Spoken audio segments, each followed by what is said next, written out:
Kịch Trung Review kính chào quý vị. Chậm thôi, nhẹ nhàng thôi. Ba mẹ ơi, sao vẫn chưa đến đón chiêu đệ vậy ạ?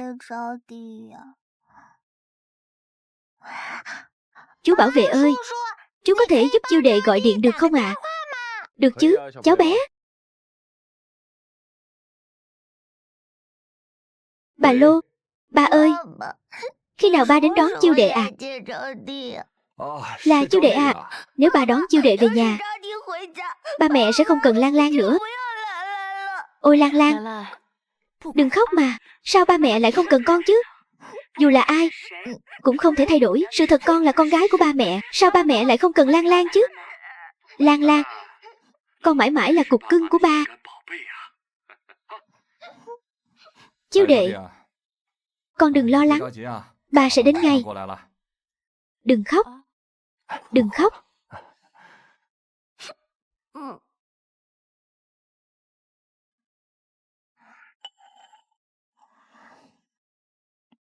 Ba ơi, chiêu đệ cả ngày không ăn gì rồi.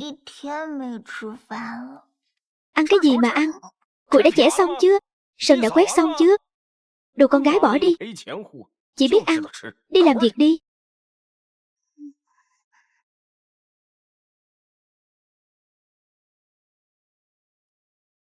Đứng im, đừng động đậy. Các người làm gì vậy? Cháu là chiêu đệ phải không? Chú đại ngưu này là kẻ buôn người, từ nhỏ đã đánh tráo cháu với con gái hắn. Bây giờ chúng tôi đã tìm thấy cha mẹ ruột của cháu. Sau này, cháu có thể về nhà của mình rồi.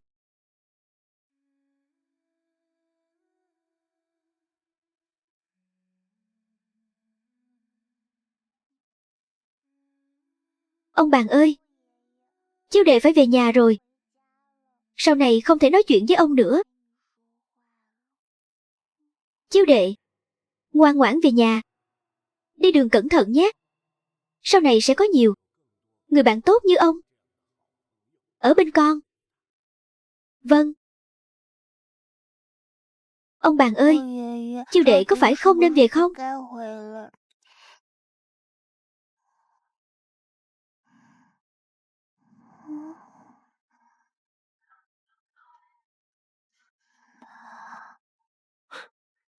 Nhóc chính là cái đồ ngốc, con gái ruột của Phó Vệ Hoa à?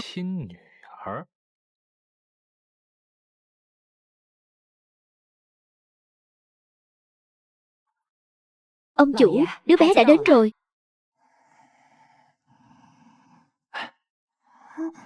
Người ở đằng kia chính là ông nội mắt mờ của con. Ba người bên trái đó.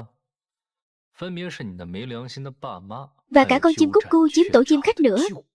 Phó Vệ Cương, chú đang nói linh tinh gì vậy? Tôi nói sai chỗ nào? Đứa bé đến lúc 2 giờ chiều.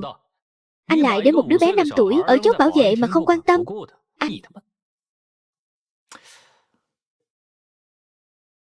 Anh còn là người không? Nếu không phải ba gọi điện bảo tôi đi đón, sao? Anh định mặc kệ à?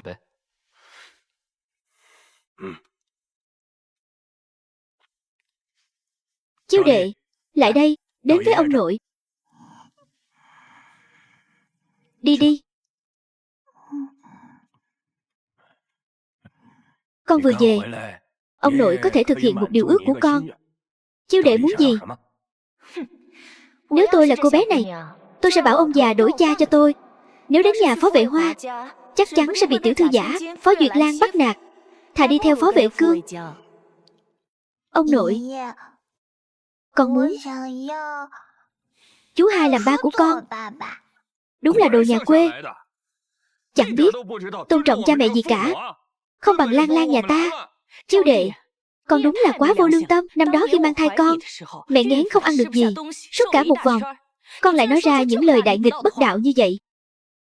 Nếu Vệ Cương nuôi chiêu đệ, có lẽ có thể nhân cơ hội này giúp đỡ gia đình họ nhiều hơn. Thôi được rồi, hai người đừng diễn nữa. Chỉ một câu thôi. Đứa con của kẻ buôn người có gửi đi không? Không gửi. Lan Lan vốn là một thành viên của nhà họ Phó. Vậy còn chiêu đệ thì sao? Anh giải thích với bên ngoài thế nào? Cùng lắm thì cứ nói cô bé là con gái nuôi của nhà chúng ta. Phó Vệ Hoa, anh còn là giám đốc nhà máy dệt bông đấy. Đến con gái ruột của mình cũng không nhận. Với cái đức hạnh của anh có tư cách gì làm cha của đứa bé này? Tôi không có tư cách. Cô có tư cách thì chú làm đi. Chú là một kẻ không có việc làm, lấy vợ, còn phải dựa vào tiền của gia đình. Chú có bản lĩnh thì chú nuôi đi. Được. Tôi nuôi thì tôi nuôi. Cút đi. Đi thôi. Ba đưa con về nhà.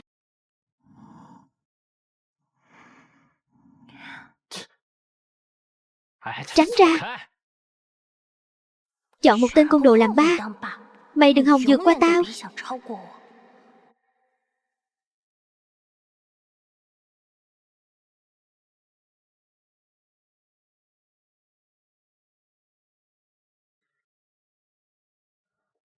Chiêu đệ, con đã nghĩ kỹ chưa? Thật sự muốn ta làm ba con sao? Mặc dù ba ruột con đúng là không phải người tốt, nhưng ít ra cũng là giám đốc nhà máy, trong nhà không thiếu ăn thiếu mặc. Còn ta thì là một kẻ chẳng ra gì. Ba rất tuyệt vời. Ba đưa chiêu đệ về nhà. Chiêu đệ thích ba. Được. Con gái tôi ngọt ngào quá. Đi thôi, về nhà.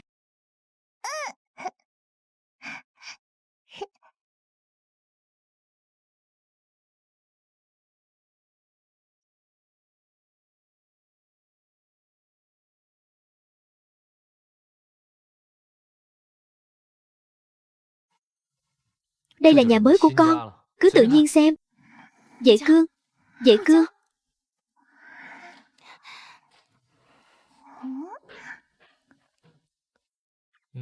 Không phải là em không muốn anh nuôi chiêu đệ, nhưng mấy năm nay nhà mình toàn nhờ ba anh giúp đỡ mới sống được. Anh cũng không có công việc ổn định, làm sao mà nuôi nổi con bé chứ? Được rồi, anh biết rồi, anh sẽ cố gắng tìm việc. Nhìn xem, dễ thương quá.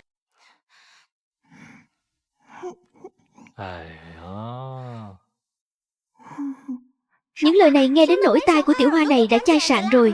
Và đúng rồi, tôi không có tai.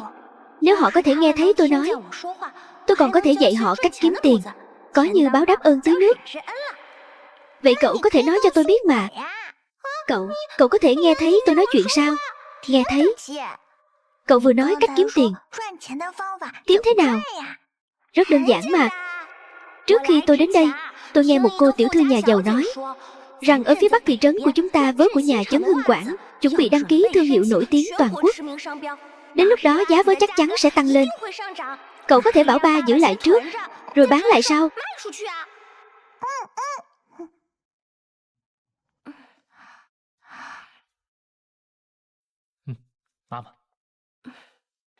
Mẹ ơi, chiêu đệ biết cách kiếm tiền rồi. Chiêu đệ bé nhỏ của mẹ đã tìm ra cách kiếm tiền gì rồi?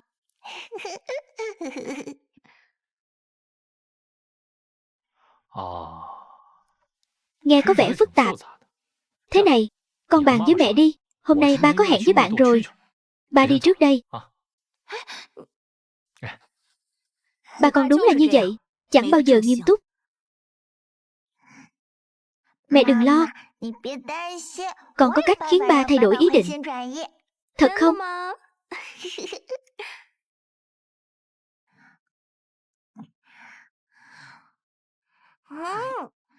Thối quá. Châu chiêu đệ, không phải con muốn đổi ba sao? Sao lại quay về nhà cũ rồi? Tôi biết rồi, con. Chê cha con là thằng khốn không có tiền đồ. Hối hận rồi chứ gì. Bảo sao? Hóa ra là nhặt rác đổi tiền. Sao? Thằng cha khốn đó không nuôi nổi con à? Còn phải dựa vào con nhặt rác.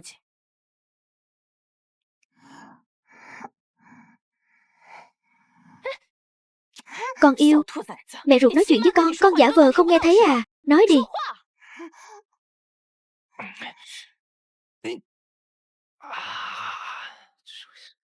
Con nói xem sao con lại không để người khác yên tâm vậy, con gái. Cậu đi đâu vậy? Không chơi nữa. Con gái tôi bị bắt nạt rồi. Con gái. Cậu có con gái từ khi nào vậy? Làm gì vậy? Hai người lớn bắt nạt trẻ con phải không? Lại đây. Tôi dạy dỗ con gái tôi. Liên quan gì đến chú? Con gái chị cái gì? Hai người mặc dày, sao còn dày hơn cả tường thành vậy? Thằng hai, nếu mày thực sự không tìm được việc, mày cầu xin tao một chút đi. Tao cũng sẽ xin cho con vào nhà máy bông đó, làm công nhân tạm thời. Con lại dắt chiêu đệ đi nhặt rác ở đây, thật mất mặt nhà họ Phó.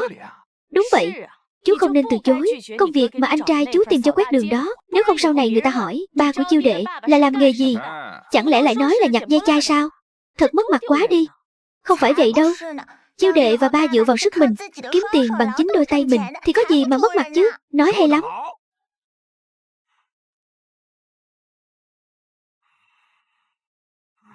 Ba, hồi nhỏ ông nội cũng thường xuyên ra bến tàu vác hàng. Triệu đệ mới 5 tuổi mà đã biết nhặt ve chai kiếm tiền rồi. Giỏi hơn mấy người lớn không biết bao nhiêu lần. Ông nội, Triệu đệ à, ông nội giao cho con một nhiệm vụ. Nếu con có thể khiến ba con tự mình kiếm được số tiền đầu tiên, ông sẽ tặng con mảnh đất màu mỡ nhất phía đông và căn nhà này, được không?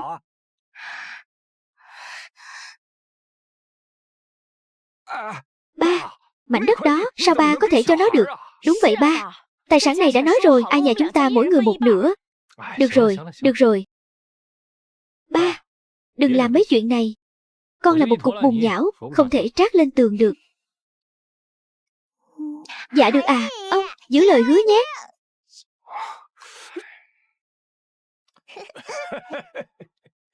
Đóng dấu nào.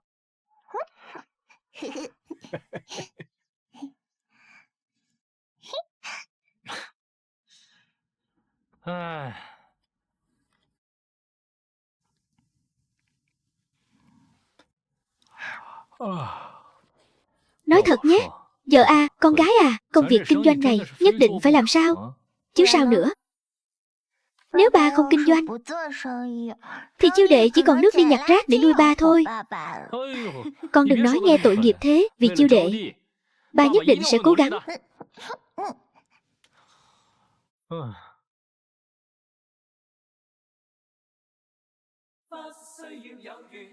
Ba đi đây. Tạm biệt ba. Tạm biệt.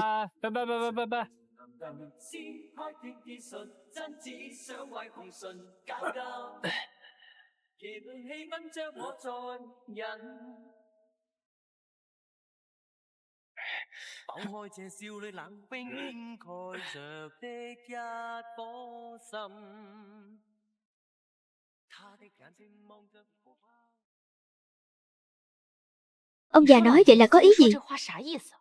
Không lẽ ông ấy coi trọng em trai anh mượn cớ cá cược với chiêu đệ để lại gia sản cho thằng hai sao? Không đâu. Chưa nói đến ông già đã giao nhà máy sợi cho anh.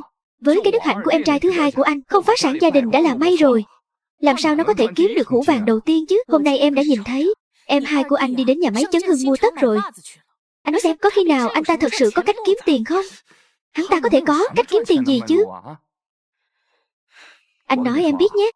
Ván cược giữa Triệu đệ và ông cụ này, con bé nhất định sẽ thua. Cũng đúng. Ai bảo con bé lại có một người cha vô dụng như vậy. Sau này con bé sẽ có lúc phải hối hận.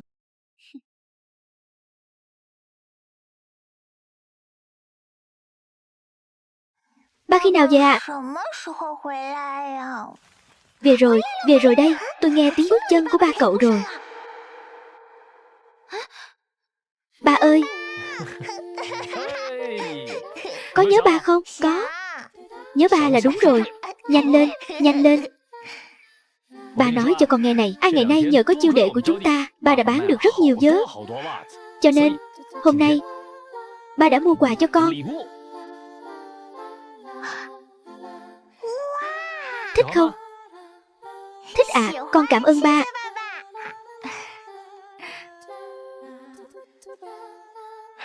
Đừng có ghen tị với con bé, em cũng có mà.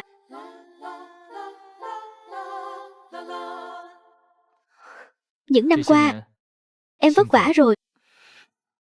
Anh biết là được rồi.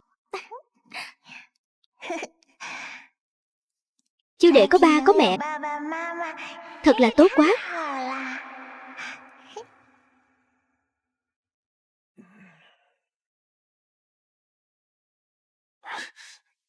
Ba, lát nữa thằng hai đến, ba nói chuyện với nó đi.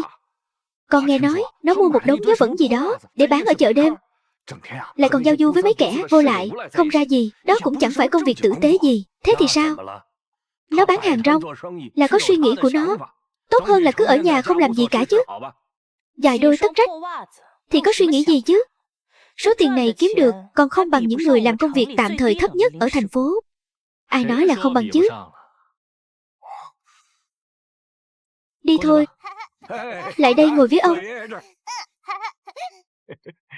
Em hai, gia đình họ Phó chúng ta cũng là gia đình có danh tiếng. Em đừng đi bán hàng rong ở chợ đêm nữa. Không thấy xấu hổ à? Ba đã làm việc chăm chỉ để kiếm tiền, tại sao lại xấu hổ chứ? Ông nội nhìn này, đây là tất cả số tiền ba kiếm được hôm nay từ việc bán vớ. Không thể nào. Bán mấy đôi vớ rách làm sao có thể kiếm được nhiều tiền như vậy? Anh biết gì chứ? Vớ của nhà máy Chấn Hưng mới được công nhận thương hiệu nổi tiếng, anh hiểu không? Thương hiệu nổi tiếng, giá vớ tăng vọt, tăng gấp mấy lần, đúng không? Làm sao đây? Thật sự đã giúp anh ta tìm được cách kiếm tiền rồi. Bà Trương, ông chủ, Chiêu đệ à, cháu đã hoàn thành nhiệm vụ của ông rồi. Cái giấy tờ đất này và căn nhà này ông sẽ tặng cho cháu. Cảm ơn ông. Vệ Cương à, nếu con đã quyết tâm rồi, vậy thì về đây giúp anh cả con quản lý nhà máy đi. Dù sao một mình nó cũng không xoay sở nổi. Ba, lão nhị nó chưa tiếp xúc với cái gì cả. Ba bảo nó về đây không phải là gây thêm rắc rối cho con sao? Không biết ông nội Phó nghĩ gì nữa. Phó Vệ Hoa bình thường đã ghét người em trai cùng cha khác mẹ này rồi. Ông nội muốn Phó Vệ Cương vào nhà máy, Phó Vệ Hoa chắc chắn sẽ coi cậu ta là cái gai trong mắt, cái dằm trong thịt thôi. Chưa tiếp xúc thì có thể học mà. Lúc trước anh cũng vậy thôi, cũng tự học mà lên đúng không? Cứ sắp xếp một vị trí cho Vệ Cương làm chân sai vặt đi. Ba, thôi đi. Hai người còn bàn luận gì nữa? Nói trước nhé, con sẽ không quay lại nhà máy dệt bông đâu. Con muốn tự mình bán hàng kiếm tiền, đúng không? Cháu ơi, đôi vớ này bán thế nào vậy? 5 tệ à? Cảm ơn, cảm ơn. Tạm biệt, lần sau lại ghé nhé. Để mày lấy lòng ba mày thì tao sẽ không để mày làm ăn yên ổn.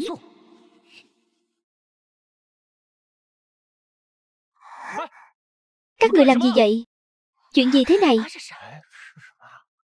Đánh nhau à? Em hai, xin lỗi nhé. Lan Lan cũng không cố ý đâu. Chú không thể chấp nhặt với một đứa trẻ được. Đúng vậy, chú hai. Các người không mua đồ thì đi đi. Đừng làm phiền tôi làm ăn, dai mà thèm chứ. Chú hai, chú có thể tặng cháu chiếc đồng hồ điện tử đó không? Không được, đây là quà ba tặng tôi. Vệ Cương à, đây không phải là cháu ruột của chú sao? Thì là một chiếc đồng hồ thôi mà, không đến nỗi keo kiệt như vậy chứ. Đúng vậy đó, mua cái khác không phải được rồi sao? Khóc cái gì mà khóc? Mẹ dạy con thế nào? Không thể nào cho người khác đồ, là con đòi báo đáp chứ. Người ta keo kiệt, chúng ta không thể keo kiệt được. Thị dâu, chúng ta phải nói chuyện bằng lương tâm. Người nhà của chị sống trong nhà lớn của nhà họ Phó. Khi lén lút lấy đồ, chúng tôi đều biết. Không vạch trần là giữ thể diện cho chị. Phó Vệ Cương, chú đang nói linh tinh gì vậy? Chú không muốn đưa đồng hồ thì thôi. Ở đây vu khống. Vu khống à? Được, con gái, lên đây. Cái loại người như chị, vì con gái của bọn buôn người mà ngay cả con gái ruột của mình cũng không cần. Cái đồng hồ này tôi có đập nát cũng không cho chị. Chú, Phó Duyệt Lan này lại là con gái của bọn buôn người. Tôi đã nói tại sao nhà Vệ Cương lại đột nhiên có một đứa con gái. Hóa ra là của nhà Văn Nguyệt. Hóa ra là như vậy. Là như vậy à? Ôi trời ơi, thật là. Thế mà còn dám ra mặt, dám bắt nạt chúng ta sao? Thôi đi, giải tán đi, về thôi.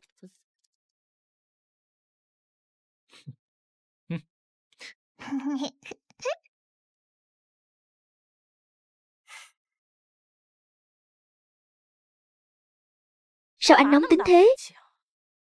Tối qua em có phải là đã gây rối ở chợ đêm không? Em có làm gì đâu. Không làm gì ư? Em có biết không, sáng sớm nay cảnh sát đã đến nhà máy, nói tôi bị tình nghi buôn người, suýt nữa thì bị đuổi việc. Là lỗi của em cũng không ngờ Phó Vệ Cương lại nói ra chuyện Lan là con gái của bọn buôn người. Giờ phải làm sao đây? Người ta đâu phải do chúng ta bắt cóc. Việc này có ảnh hưởng đến chức vụ giám đốc của anh không? Không sao. Anh chỉ tốn chút tiền là bịt miệng họ rồi. Em cứ đưa Lan Lan chuẩn bị cho buổi biểu diễn 2 ngày nữa là được. Quan trọng nhất là làm cho ba vui lòng mới là chuyện quan trọng nhất.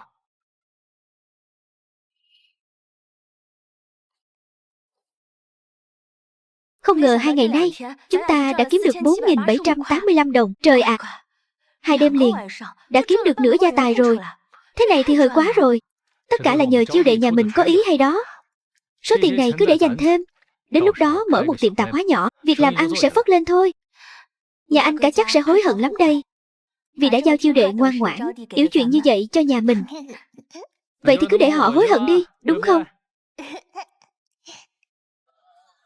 Nào nào nào, cạn ly nào. Nghe nói cô đi làm ở bên đó rồi à? Giám đốc, tôi mời ông một ly. Đến đây tôi mời anh một ly. Sau này về thăm nhà nhiều hơn nhé. Chúng ta cũng uống một ly. Lan Lan, hôm nay bộ đồ này đẹp quá, làm người ta càng thêm xinh đẹp. Đúng là con gái của giám đốc phó. Vẫn là hai vợ chồng anh sinh ra tốt. Đâu có đâu. Hôm nay, tâm điểm của bữa tiệc chắc chắn là tôi.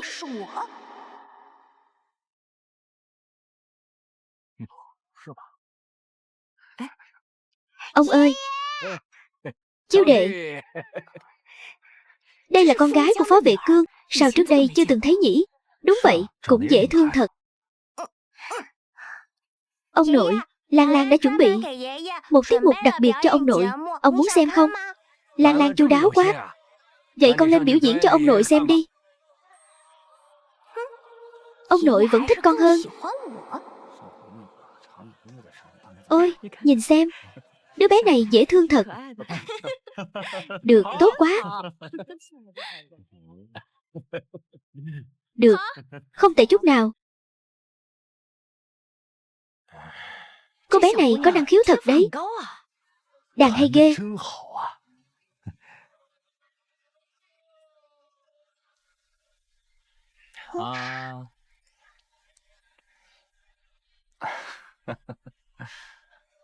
Cảm ơn mọi người.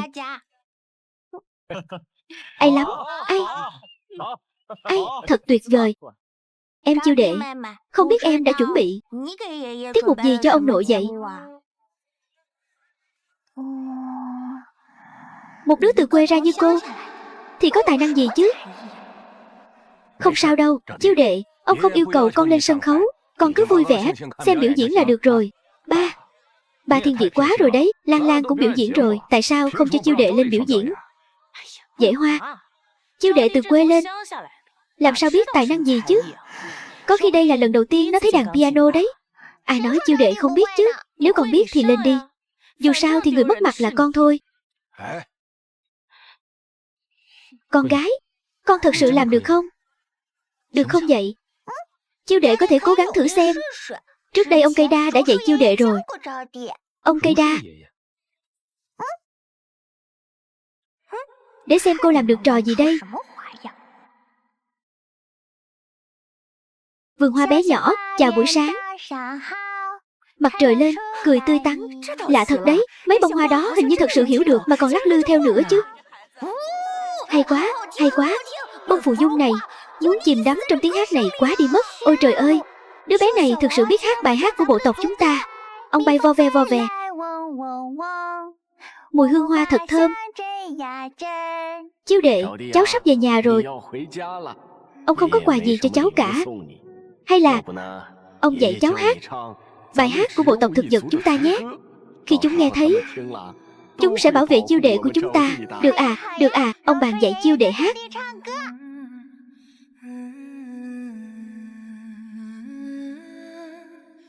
Quả bóng mập nhỏ của tôi cũng đáng yêu đấy chứ. Tôi biết làm sao đây. Các người tự mình không cố gắng. Cảm ơn mọi người. Tuyệt vời, tuyệt vời. Ác hay quá, ai lắm. Được, chẳng qua chỉ hát một bài dân ca. Một đám người như chưa từng thấy bao giờ.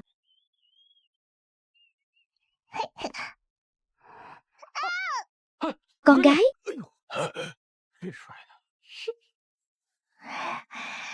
Tay con không sao chứ? Không sao. Không sao, Triệu đệ không đau. Vẫn chưa đau sao? Cố chịu một chút.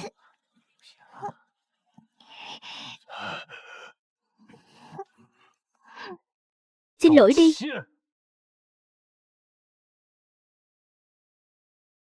Xin lỗi đi. Phó Vệ Cương, chú dựa vào đâu mà bắt Lan Lan xin lỗi? Rõ ràng là con bé tự đi rồi tự ngã. Liên quan gì đến Lan Lan nhà chúng tôi thì bị mù à? Lão nhị, đừng có quá đáng như vậy. Chưa kể Lan Lan mới 6 tuổi. Một đứa trẻ 6 tuổi thì có tâm địa xấu xa gì chứ? Cho dù Lan Lan có đẩy con bé ngã thì cũng là vô ý thôi. Trẻ con ấy mà, đánh nhau là chuyện bình thường. Rất bình thường. Anh đúng là không nhận con gái ruột của mình cũng được thôi. Đến cả đạo lý làm người cơ bản nhất cũng bị chó tha rồi sao? Ở đây bẩn mắt. Chúng ta về nhà. Cô bé này lại là con gái của Phó Vệ Hoa. Nhưng Phó Vệ Hoa không phải anh ta đã có Duyệt Lan rồi sao? Sao lại tự nhiên có thêm một đứa con gái nữa vậy? Tôi nghe nói con gái ruột của nhà Phó Vệ Hoa mới tìm về tháng trước. Phó Vệ Cương vốn dĩ không có con. Cô xem, thời gian chẳng phải trùng khớp sao? Nói cách khác, Phó Vệ Hoa không nhận con gái ruột của mình, vứt cho em trai nuôi rồi. Ba, chuyện mình gây ra, tự mình giải quyết. Cái gì? Bọn họ thật quá đáng. Thật sự là không coi ai ra gì nữa rồi. Hôm nay em nhất định phải đòi lại công bằng cho Chiêu đệ. Được. Vậy anh đi cùng em. Anh đi làm gì? Anh ở nhà chăm sóc Chiêu đệ. Sao? Chiêu đệ không phải con gái anh sao? Anh đi cùng em. Chiêu đệ, con sao vậy? Sao con lại khóc? Ba mẹ thật tốt với Chiêu đệ. Chiêu đệ vui quá. Ngốc quá. Ba mẹ là ba mẹ của con. Không tốt với con thì tốt với ai? Nhưng mà ba mẹ có thể đừng đánh nhau không? Đánh nhau sẽ bị chú cảnh sát bắt đó. Triệu đệ không muốn ba mẹ bị bắt. Được. Vậy ba mẹ đều nghe lời Triệu đệ, được không?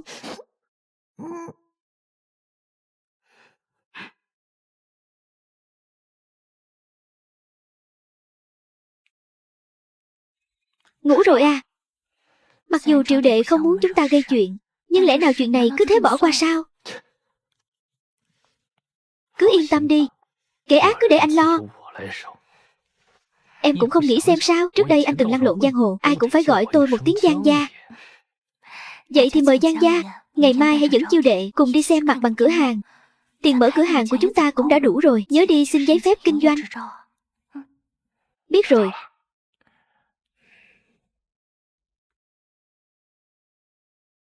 Mọi người nghe tôi nói đây. Mọi chuyện không như mọi người nghĩ đâu. Không phải tôi không muốn con gái ruột của mình. Vậy là sao? Ông nói đi chứ. Đúng vậy, ông nói đi. Chuyện là thế này. Châu Chiêu đệ đúng là con gái ruột của tôi. Khi con bé vừa sinh ra đã bị bế nhầm. Chúng tôi đã đưa Lan Lan về nhà nuôi dưỡng bấy lâu nay, cũng có tình cảm rồi. Sau đó chúng tôi đã thương lượng với ba mẹ con bé và giữ Lan Lan lại. Cái này cũng không đúng. Vậy Chiêu đệ sao lại đến nhà em trai thứ hai của anh? Đúng vậy. Em trai thứ hai của tôi kết hôn lâu như vậy rồi mà không có lấy một đứa con. Sau đó ông nội đã quyết định cho Chiêu đệ làm con nuôi của nó. Đi thôi. Phó Vệ Cương, tưởng thế này là tôi chịu ăn à?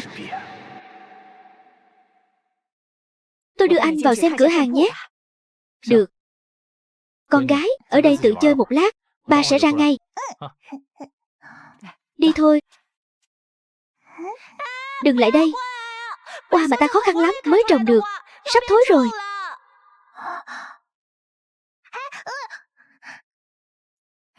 Bên này. Đến đây. Anh xem chỗ này rộng lớn thế nào. Vị trí của tôi rất tốt, vừa vào là thấy ngay. Nếu anh thuê chỗ của tôi thì tôi đảm bảo với anh, tài lộc sẽ đến, tiền bạc sẽ đầy túi. Tôi thấy việc kinh doanh của cô cũng khá tốt. Đúng vậy, trong bán kính vài dặm chỉ có tôi là kinh doanh tốt nhất. Anh thuê chỗ này đi. Nước bẩn có thể đừng đổ về phía này được không? Nếu không, sẽ làm bẩn tiểu Hoa Hoa mất. Đứa trẻ này thật kỳ lạ.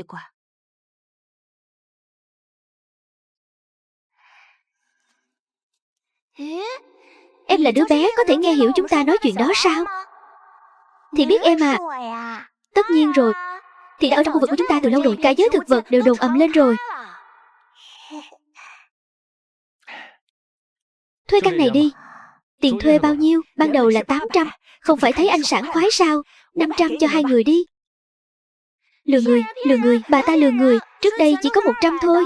Bà ta thấy ba cháu có tiền, cố ý chặt chém hai người đó. Ba ơi, 500 đắt quá rồi. Đắt quá. Vậy con thấy bao nhiêu là hợp lý? Ai trăm? Ai trăm? Con gái tôi nói rồi, 200 được không? Không được thì chúng tôi đi đây. Được. Ai trăm cho các anh đấy.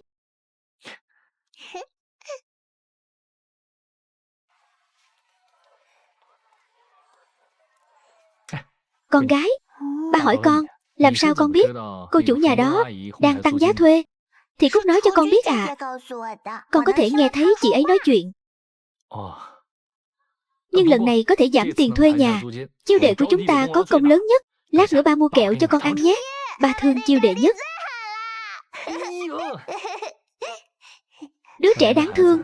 Chắc là trước đây cô bé đã quen cô đơn rồi nên mới ảo tưởng mình có thể nói chuyện với thực vật.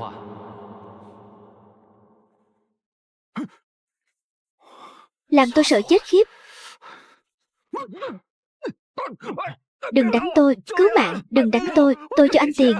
Tôi cho anh tiền, đừng đánh tôi không cần tiền. Anh em chúng tôi chỉ coi trọng tình nghĩa. Đừng đánh tôi.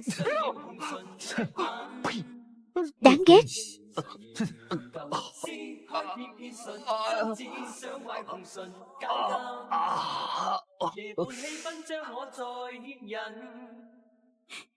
Xong rồi, mọi chuyện đã được giải quyết. Đúng là bạn tốt.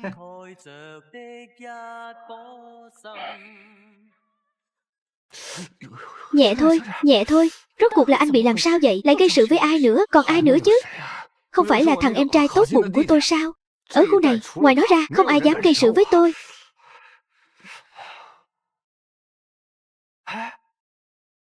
Chiếc tivi màu này là em mới mua à? Không phải là lần biểu diễn trước, cái cô Chu Chiêu Đệ đó đã thắng Lan Lan sao? Lan Lan không chịu đi học. Em mua một cái tivi màu để dỗ con bé. Anh xin em hãy động não một chút được không? Tháng trước em đã mua một cái tủ lạnh, còn mua một cái máy may nữa. Bây giờ lại mua thêm một cái tivi màu. Anh là giám đốc nhà máy, mỗi tháng được bao nhiêu tiền? Ai cũng biết, tiền đâu mà nhiều thế. Em đang hại anh đấy. Tôi biết làm sao bây giờ. Em không dỗ được Lan Lan. Em thành thật khai báo đi. Em có phải đã động vào số tiền đó không? Em chỉ dùng có một chút xíu thôi mà. Anh cứ yên tâm. Phó Vệ Cương tuyệt đối sẽ không biết của hồi môn của mẹ cậu ta đang ở chỗ chúng ta đâu. Sau này làm việc gì cũng phải động não một chút được không? Cho dù Phó Vệ Cương không nghi ngờ thì người khác cũng sẽ nghi ngờ anh. Một giám đốc xưởng đã vơ vét được bao nhiêu lợi lộc trong xưởng này. Được rồi, Dễ Hoa, em biết mình sai rồi. Sau này em sẽ chú ý. May mà trong xưởng hiện đang chuẩn bị việc bình chọn doanh nghiệp xuất sắc toàn thành phố. Bây giờ không có thời gian để ý đến chúng ta. Còn về chuyện hôm nay, anh đã nghĩ ra cách đối phó với Phó Vệ Cương rồi. Em đừng nhúng tay vào nữa.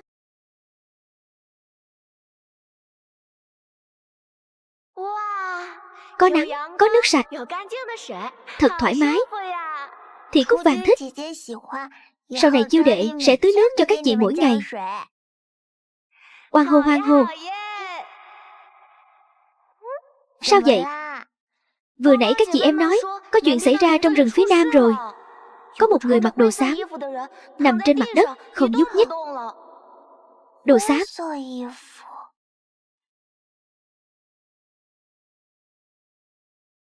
Hình như hôm nay ba mặc đồ xám ra ngoài. Đúng là màu xám.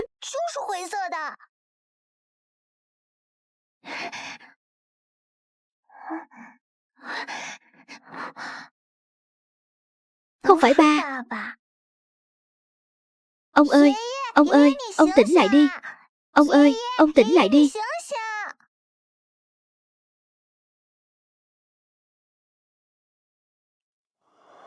Bí thư. Bí thư, ông bị đau tim rồi. May mà hôm nay có một cô bé đi ngang qua khu rừng đó. Cô bé đó đã đưa ông đến trạm y tế rồi đi ngay, không để lại tên.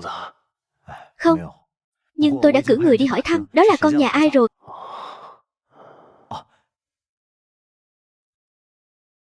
Dạ đúng rồi, bí thư, đây là quy trình cụ thể tham quan và đánh giá nhà máy dệt vào ngày kia. Ngài xem thử. Đây là bát, bát trong bát học. Còn cái này, bát. Đúng, cũng là bát, nhưng đây là bát trong bát bỏ. Bát bỏ. Sao vậy? Không phải anh đi lấy giấy phép kinh doanh sao? Không lấy về sao? Không phải là không lấy về, mà là không làm được. Sao có thể chứ? Giấy tờ của chúng ta đều đầy đủ mà. Tại sao lại không làm được? Không lẽ là nhà anh cả của anh giở trò đúng không? Chắc chắn là vậy rồi. Nếu anh ta cố ý tìm người để giữ giấy phép của chúng ta thì cửa hàng này thật sự không thể mở được. Hơn nữa, tiền thuê nhà của chúng ta đã trả 1 năm rồi, họ sẽ không trả lại đâu. Điều phiền phức nhất chính là số hàng đó. Nếu bị ế ẩm, thì nhà chúng ta sẽ trở về thời kỳ trước giải phóng. Vậy phải làm sao đây? Ba có thể đi tìm ông nội mà. Ông nội chắc chắn sẽ giúp ba. Thôi đi, ba sẽ không nhờ ông già đó giúp đâu. Thế này đi, tối nay ba vẫn sẽ đi bán hàng ở chợ đêm trước, còn lại ba sẽ tự mình tìm cách giải quyết. Mẹ ơi, tại sao ba không đi tìm ông nội à? Ông nội là người rất tốt mà. Ông cũng rất tốt với Chiêu đệ nữa. Bởi vì mẹ của ba con, tức là bà nội của con, bà ấy tái hôn mới gả cho ông nội con. Ban đầu mối quan hệ của mọi người khá hòa thuận, nhưng bác cả của con không thích ba con, thường xuyên trước mặt ông nội nói xấu ba con. Sau này, mối quan hệ giữa ông nội và ba con càng ngày càng tệ. Tại sao không nghe lời sắp xếp của tôi? Nhưng Phó Vệ Hoa sau khi tiếp quản vị trí của ông nội, trở thành giám đốc nhà máy, anh ta mới bộc lộ bản chất thật. Lúc này, ông nội mới nhận ra anh ta. Nhưng mối quan hệ giữa ba con cũng khó mà hàn gắn lại được. Đứa trẻ này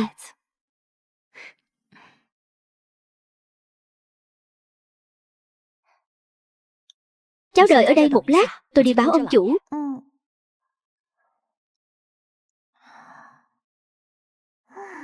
Ba không muốn gặp ông nội. Vậy thì để Chiêu đệ đến đi. Chiêu đệ nhất định phải giúp được ba.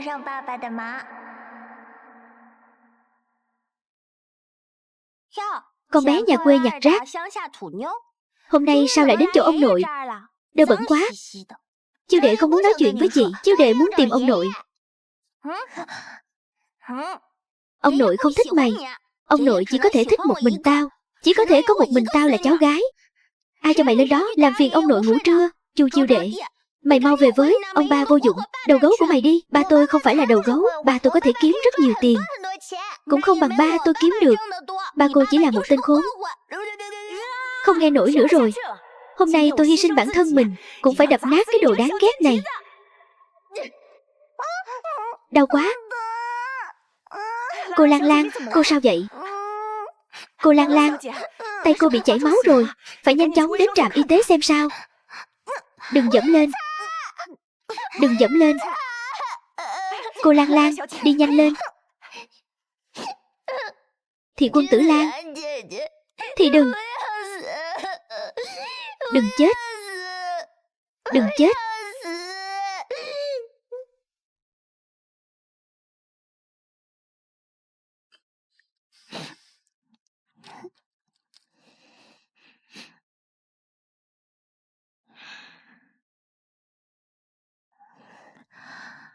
Phơi nắng nhiều, vết thương sẽ lành.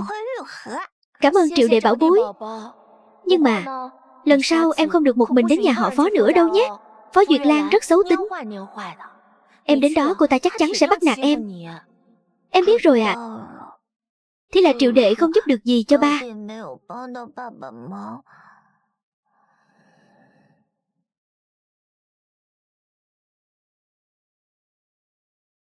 Ăn nhiều rau vào. Gia đình Vệ Cương vẫn chưa đến sao?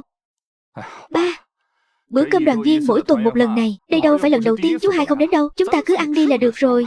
Con nghe nói gần đây chú Hai chuẩn bị mở cửa hàng riêng. Chính là cửa hàng này, hình như không mở được. Ba xem đi, con đã nói từ lâu rồi, chú ấy không phải là người làm ăn. Ba, may mà năm đó ba có mắt nhìn người, giao nhà máy dệt bông cho con. Nếu không, cơ nghiệp mấy chục năm của nhà họ Phó sẽ bị nó phá sạch. Nó là em con mà. Nó đang gặp khó khăn, con không thể giúp đỡ nó nhiều hơn sao? Ba, chính vì nó là em ruột của con, nên con càng phải cho nó thấy rõ thực tế. Ba, nếu ba lo lắng như vậy, vậy thì ngày mai con sẽ mang một khoản tiền đi thăm em Hai. Như vậy ba sẽ yên tâm rồi chứ.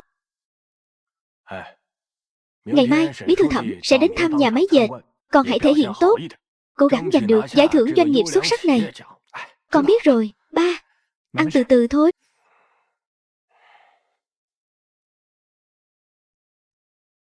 Bí thư, đã tìm thấy đứa bé đó chưa? Tìm thấy rồi. Nói là con của nhà họ Phó. Lát nữa chúng ta sẽ đến thăm nhà máy dệt của nhà đó, cũng là của nhà này. Vậy thì đi thôi. Con gái, chợ đêm lạnh lắm. Con ở nhà với mẹ có phải tốt hơn không? Nhưng Chiêu đệ muốn giúp ba. Được, có câu nói này của con, ba nghe cũng vui rồi.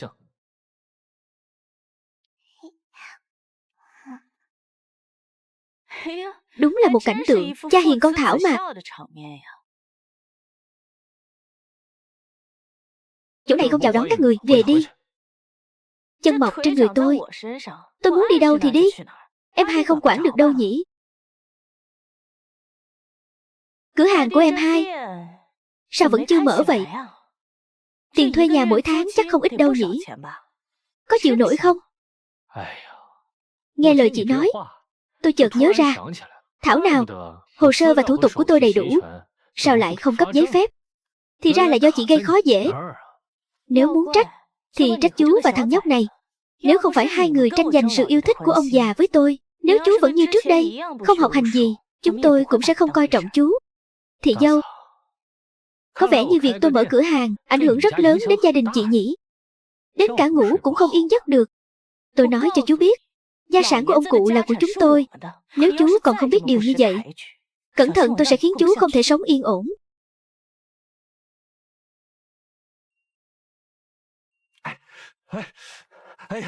Bí thư Thẩm đã đến. Xin hãy chỉ giáo nhiều hơn. Giám đốc Phó khách sáo rồi. Vậy chúng ta vào nhà máy xem trước đi. Mời bí thư. Bí thư đi lối này. Tôi đã tìm hiểu rồi, trật tự sản xuất của nhà máy các anh làm rất tốt, quy trình cũng rất quy củ. Giám đốc Phó quản lý nhà máy giỏi thật đấy, bí thư quá khen rồi. Tôi có việc này muốn xác nhận một chút. Dạ, bí thư cứ nói ạ. Nhà anh có phải có một bé gái 6 tuổi không? Sao bí thư lại biết à? Trước đây tôi bị lên cơn đau tim. Nếu không nhờ cô bé nhà họ Phó, tôi e là đã chết rồi. Không ngờ Lan Lan lại có ơn với bí thư Thẩm. Vậy thì việc bình chọn doanh nghiệp xuất sắc chẳng phải tôi sẽ dễ dàng giành được sao? Bí thư, chúng ta thật có duyên. Hôm nay tôi đến đây không chỉ để thị sát nhà máy dệt bông, mà còn muốn đích thân cảm ơn cô bé này. Được. Tiểu Lý, Lan Lan đi đâu rồi? Chắc là đi phố thương mại rồi. Bí thư đợi chúng tôi xem xong hôm nay, rồi cùng đi tìm con bé. Nào, mời đi. Nhìn kìa.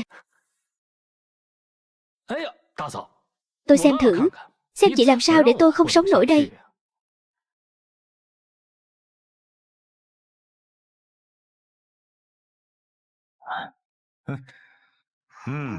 Không thể nào, thị dâu, chỉ có mấy người này cùng lên cũng không đánh lại tôi đâu. Tôi biết chứ. Dù sao thì danh tiếng của chú lừng lẫy như sấm, nhưng hôm nay tôi không đến để đánh nhau. Lên đi. Con gái, trốn ở đằng kia đi, con đừng có lén nhìn đấy.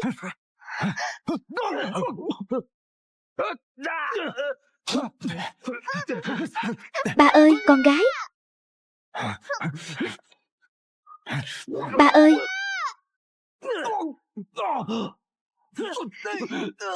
Con gái, con có bị thương không? Ba ơi, ba có bị đau đầu không?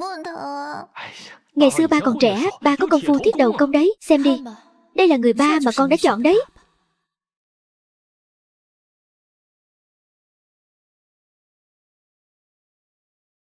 Mấy người đang làm gì ở đây vậy? Đây là bí thư Thẩm, đến thăm nhà máy dệt. Thư ký Thẩm, thật ngại quá. Để ông phải xem trò cười này. Chúng tôi đang giải quyết chuyện gia đình. Chuyện gia đình gì mà ầm ĩ thế này? Không phải là em trai tôi.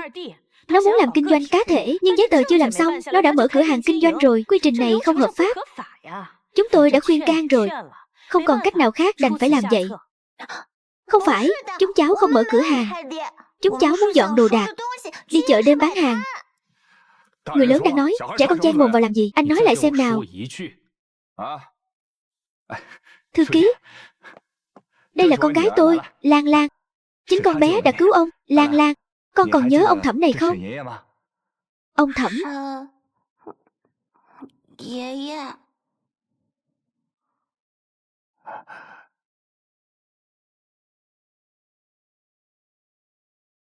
Cô bé, chúng ta lại gặp nhau rồi. Cái gì? Bí thư Thẩm, người cứu ông không phải Lan Lan nhà chúng tôi sao? Giám đốc Phó, tuy ta đã già, nhưng chưa đến mức mắt mờ chân chậm. Lần trước trong rừng, chính là cô bé này đã tìm thấy ta. Cháu gái, cháu tên là gì vậy? Cháu tên là Chu Chiêu Đệ. Chu Chiêu Đệ, ngu an lắm. Cháu đã cứu ông đã chuẩn bị cho cháu một món quà. Máy chơi game Tiểu Bá Vương này, cháu có thích không? Tiểu Bá Vương này có tiền cũng không mua được. Ông ơi, Chiêu Đệ không thể không nhận cái này. Có thể đổi quà khác không ạ? Chiêu Đệ, Bí thư Thẩm mua máy chơi game cho con đã là tốt lắm rồi. Con còn muốn gì nữa? Làm người không được tham lam, không được lấy ơn báo oán.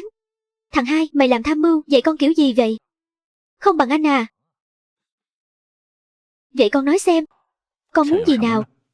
Con muốn ba mở cửa hàng ở đây. Vừa nãy dì này cố tình không cho ba cháu mở cửa hàng ở đây. Không phải, tôi không có, con nhóc này. Sao cháu lại nói dối trước mặt bí thư Thẩm? Ông đừng nghe con bé này nói bậy, có phải nói bậy hay không? Tôi tự có phán đoán. Anh đi giám sát việc này, nhất định phải thực hiện tốt. Vâng. Bí thư Thẩm, vì mọi việc đã xong rồi, hay là chúng ta đi ăn trước đi. Tôi đã đặt nhà hàng rồi, tôi đang đợi ngài đây. Không cần đâu, tối nay tôi sẽ đi. Về kết quả bình chọn doanh nghiệp xuất sắc, sau này sẽ công bố ở thành phố. Vậy nhóc con, ông đi trước đây. Tạm biệt ông. Tạm biệt. Bí thư Thẩm, Bí thư Thẩm. Con gái, con đúng là phúc tinh của ba. Lại đây. Em nói xem, cứ phải đúng vào lúc quan trọng này lại gây rắc rối cho anh. Ba bảo em đi đưa tiền thì cứ ngoan ngoãn đưa tiền là được rồi mà. Sao lại đi tìm người gây chuyện chứ? Giờ thì hay rồi đó. Bí thư Thẩm, đến bữa tối cũng không nể mặt anh nữa. Làm sao em biết bí thư Thẩm sẽ đến chứ? Anh rõ ràng biết em sẽ đi tìm Phó Vệ Cương, vậy mà anh còn dẫn người đến làm gì chứ? Em còn mặt mũi trách anh à? Không trách anh thì trách ai? Phó Vệ Hoa. Ba, quỳ xuống. Ba, chuyện này không thể đổ hết lỗi cho con được. Không phải chỉ là mất giải thưởng doanh nghiệp xuất sắc thôi sao? Quỳ.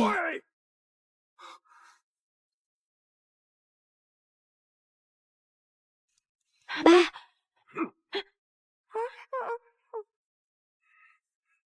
Cây gậy này, đánh con vì không nghĩ đến tình anh em.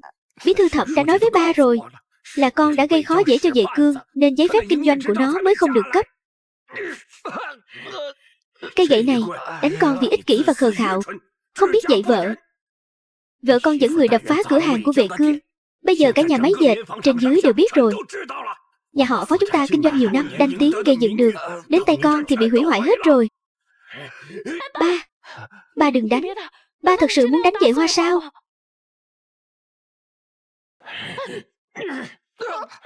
Lan Lan, mau khuyên ông nội đi.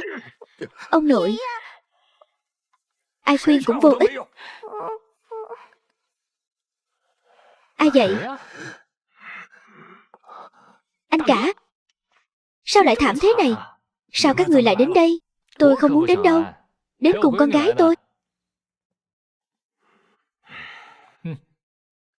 Ông nội, đây là túi thơm Chiêu Đệ làm cho ông. Bên trong có rất nhiều hoa thơm, có thể giúp ông nội ngửi mùi thơm vào buổi tối. Chiêu Đệ nhà chúng ta thật là một đứa trẻ ngoan, thật hiểu chuyện. Được rồi, các người đi đi.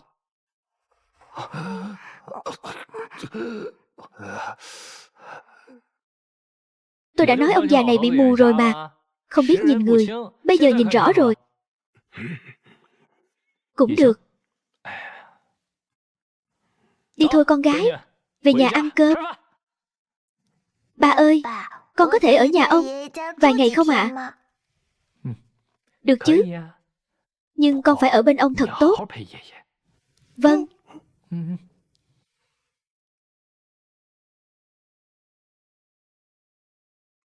Ông ơi, thật ra hôm nay là ba muốn đến thăm ông. Ba sợ ông không vui sẽ ảnh hưởng đến sức khỏe. Ông biết rồi. Thật ra, bản tính ba con không xấu, là ông nội những năm nay đã có lỗi với ba con.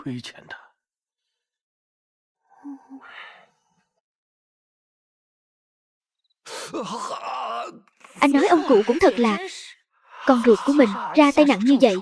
Tính tình của ông cụ em đâu phải không biết. Trước mặt bí thư xảy ra chuyện như vậy, ông ấy mất hết thể diện. Ông ấy có thể không tức giận sao? Không đánh anh tàn phế là may rồi. Đau đau đau. Anh nói cũng thật là chuyện lạ, nhẹ thôi.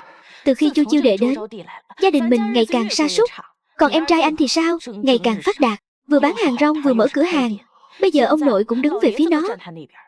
Anh nói xem, ông nội trước đây luôn bên anh, bây giờ thì sao? Ngày nào cũng cau có với anh, còn dùng gia pháp đánh anh. Anh nói xem, Chu Chiêu Đệ này có phải thật sự có phúc khí trên người không? Con bé có phúc khí gì chứ? Nếu con bé có phúc khí thì đã không bị bọn buôn người đánh tráo và phải chịu khổ ở nông thôn rồi. Anh thấy em chỉ là rảnh rỗi, suốt ngày nghĩ linh tinh. Thôi được rồi, ông cụ đánh thì cứ để ông ấy đánh. Nhà máy dệt bông này chẳng phải vẫn là của chúng ta sao? Em không phải lo lắng có biến cố gì ở giữa sao? Yên tâm, có biến cố gì được chứ?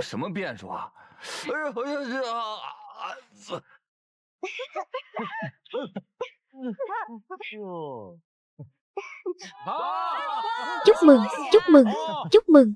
Cảm ơn mọi người đã đến. Hôm nay là ngày khai trương cửa hàng tạp hóa Bái Cương của chúng ta. Tất cả các mặt hàng đều giảm giá 20%. Tôi muốn mua, tôi muốn mua. Chậm một chút, đừng vội. Tất cả đều có hàng, đều có hàng, đều có hàng. Vào xem đi. Ba ơi, chữ này đọc là gì ạ? Chữ này đọc là tương. Là tương trong tương dầu. Là cái thứ đen đen mà ba thường dùng để xào rau, đúng không ạ? Đúng vậy. Con tinh ý ghê. Dạ đúng rồi. Vợ ơi, anh nhớ ra rồi. Con gái chúng ta sắp 7 tuổi rồi. Ai là đổi tên cho con đi. Rồi chuẩn bị cho con vào tiểu học. Em có học thức như vậy, em đặt tên cho con đi. Mất ở phía đông, được ở phía tây. Ai là gọi là Tiểu Du đi. Nhưng anh nhớ chữ Du đó là chữ Du trong đầu gỗ mà. Chiêu đệ của chúng ta thật là chiêu tài. Ai là dùng chữ Du có bộ thủy đi. Thế nào? Được đấy. Chiêu đệ, con có thích cái tên Phó Du không? Phó Du. Chiêu đệ thích. Thích là được rồi, vậy thì được. Sau này con gái chúng ta sẽ gọi là Phó Du. Ông ơi, ông xem cặp sách mới của con này. Đẹp thật đấy. Ba con chuẩn bị cho con đi học rồi. Đợi Tiểu Du đi học rồi, Tiểu Du sẽ đọc báo cho ông nội nghe. Tiểu Du của chúng ta thật hiểu chuyện. Nào, ông nội giúp con cầm. Lại là Chu Chiêu Đệ. Khi Tiểu Du không ở bên ông nội, các bạn phải giúp Tiểu Du chăm sóc ông nội thật tốt. Để cô cướp ông nội của tôi. Có chuyện gì vậy? Ông nội. Còn đứng ngay ra đó làm gì? Mau đưa đến trạm xá. Vâng thưa ông chủ, đi thôi. Ba ơi, có phải chuyện gì to tát đâu. Đâu đến nỗi sau này không cho Lan Lan về nhà cũ nữa chứ. Trước đây lo cho Lan Lan vì ba mẹ cô bé là kẻ buôn người, tự ti nên tôi đồng ý giữ cô bé lại. Với cô bé tôi vẫn đối xử như mọi khi. Nhưng vừa nãy cô bé đã làm Tiểu Du bị thương. Còn nhỏ như vậy, sao lại có lòng đố kỵ mạnh thế chứ? Ba ơi, trẻ con thì làm gì có chuyện tốt xấu. Con thấy ba có phải là chỉ thiên vị nhà chú hai không? Ba thiên vị chú hai. Tiểu Du vốn là con gái con, là con đã cho em trai con. Nói cho cùng thì cái tính cách kiêu căng ngạo mạn của Lan Lan là do ba mẹ nó không dạy dỗ tốt. Ba, đâu có nghiêm trọng đến thế. Chiêu đệ chỉ là bị đứt tay một chút thôi mà. Phó Vệ Cương, mày giỏi giang rồi đấy. Dám đánh tao trước mặt ba, tao đánh mày đấy. Thôi được rồi, một lát nữa Tiểu Du khử trùng xong sẽ ra ngoài. Đừng đánh nhau trước mặt con bé.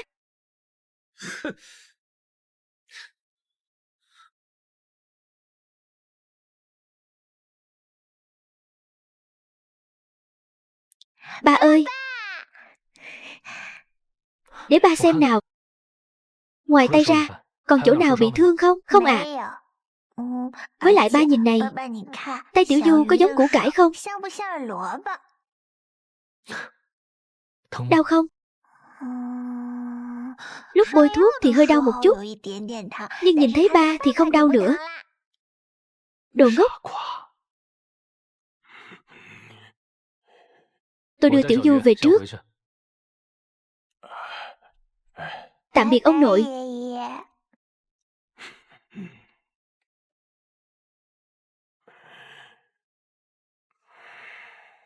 Tôi đã nói với cô rồi, đừng đến tìm tôi vào lúc này. Sao cô không nghe lời vậy? Con gái tôi ở nhà anh chịu nhiều ấm ức như vậy, tôi dựa vào cái gì mà không thể đến thăm con bé uyên nguyên yêu quý của tôi? Đừng gây thêm rắc rối cho tôi được không? Vậy khi nào anh ly hôn với Văn Nguyệt? Sắp rồi, yên tâm đi. Anh sẽ không để hai mẹ con em phải chịu thiệt thòi đâu. Đi thôi, chúng ta đi mua đồ ngon.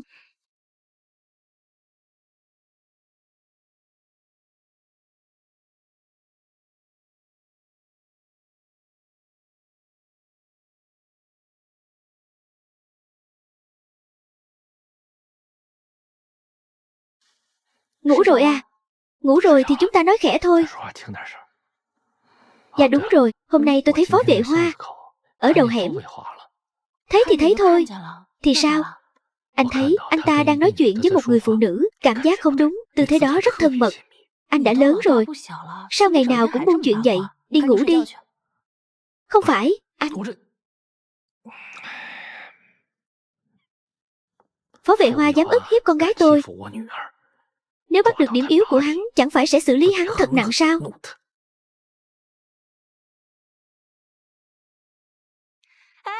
Chào anh là chủ cửa hàng này phải không? Tôi là Diệp Đại Huyên, người sắp mở cửa hàng quần áo đối diện. Sau này chúng ta là hàng xóm láng giềng, mong được giúp đỡ nhiều hơn. Chào bà chủ Diệp.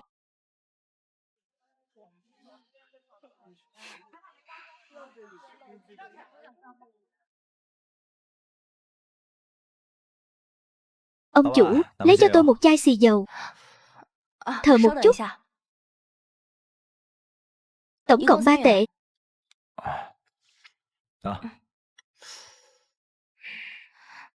Anh đang nghĩ gì vậy? Sao mà say mê thế? Vợ ơi, em trong cửa hàng một lát, anh đi tìm anh em của anh. Lại đi nữa à? Sao em lại đến đây? Không sợ anh cả của em phát hiện ra sao? Em đang trốn anh ấy. Dạ đúng rồi, giúp em điều tra một người. Anh có nhiều mối quan hệ, anh em bao năm rồi, giúp tôi lần này đi. Cậu muốn điều tra ai? Diệp Đại Huyên, người vừa mở cửa hàng đối diện em hôm nay đó đó. Được, tôi sẽ giúp cậu điều tra ngay.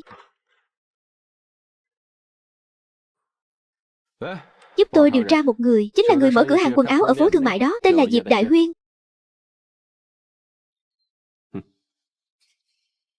Được, tạm biệt. Thế nào? Đã điều tra ra rồi. Diệp Đại Huyên chưa kết hôn đã mang thai, không biết cha đứa bé là ai. Nhưng bệnh viện cô ấy ở và Văn Nguyệt là cùng một bệnh viện. Hơn nữa là sinh cùng ngày. Sau đó cô ấy đã đi về phía Nam làm ăn. Anh đoán xem ai đã cho cô ấy tiền? Phó Vệ Hoa. Nhưng lúc đó anh ta còn chưa phải là giám đốc nhà máy, hoàn toàn không thể có tiền nhàn rỗi như vậy. Số tiền Phó Vệ Hoa đưa cho Diệp Đại Huyên chẳng lẽ là từ nhà máy tham ô mà có?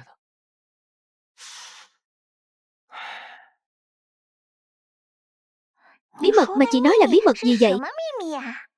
Thì cũng là từ các chị em khác mà nghe được. Nói nhỏ cho em nghe này. Lại đây. Thật ra là như thế này. Con gái, con đang làm gì vậy? Ba ơi, con đang nói chuyện với các chị ạ. Vậy các chị đã nói gì với con? Các chị nói Phó Duyệt Lan không phải con gái của dì Văn Nguyệt.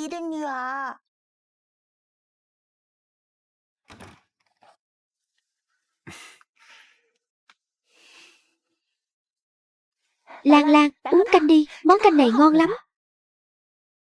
Lan Lan, đây mới là mẹ ruột của con. Gọi mẹ đi.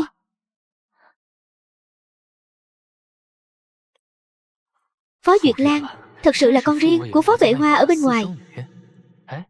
Con gái con thật sự có thể nói chuyện với thực vật sao? Đúng vậy, ba. Ba vẫn luôn không tin con sao?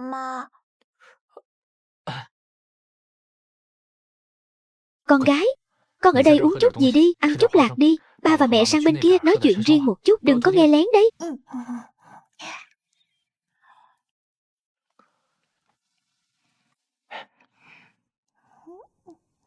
Em nói cho anh nghe này, con gái nhà mình hình như có thể nói chuyện với thực vật. Có phải bị ma ám rồi không? Tiểu Du nhà mình thật sự có khả năng này sao? Lát nữa thử là biết ngay thôi. Nếu là thật thì sao? Em xem.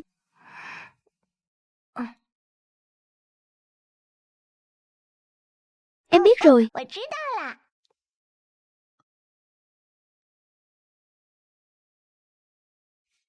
Con gái, ba hỏi con. Vừa nãy, Thị Hoa nói gì với con vậy?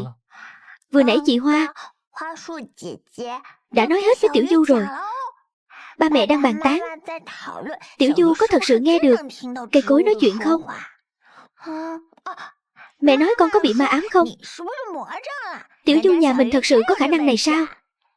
Con thật sự có thể nghe được. Mẹ ơi, Tiểu Du không lừa mẹ đâu. Con gái của ba giỏi quá. Con gái của ba có siêu năng lực. Đúng rồi con gái. Con có thể giúp ba một việc không? Được à, được à. Tiểu Du thích giúp ba nhất. Ba muốn.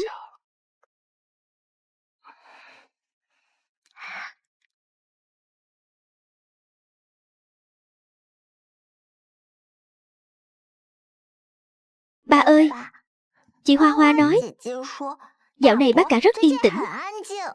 Mỗi ngày hoặc là đến nhà máy dệt, hoặc là ở nhà, không có gì kỳ lạ cả.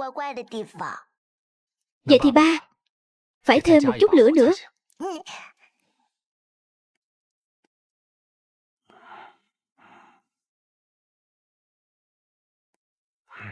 Ba, đã nhiều ngày trôi qua rồi, cũng nên nguôi giận rồi chứ. Ba, tức giận hại sức khỏe lắm.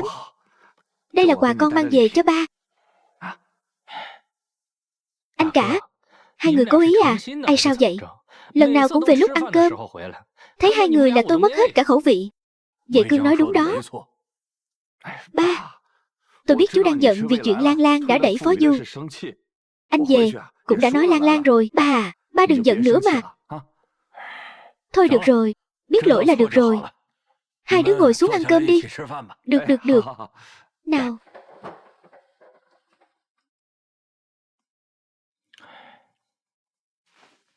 Dạ đúng rồi, ba. Lần này con về là để đưa cho ba thiệp mời sinh nhật Tiểu Du nhà chúng con. 3 ngày sau. Được, được thôi. Vẫn là anh quan tâm đến Tiểu Du nhất. Đương nhiên rồi, nếu không có việc gì khác. Ba ăn cơm đi, tôi về chuẩn bị chút.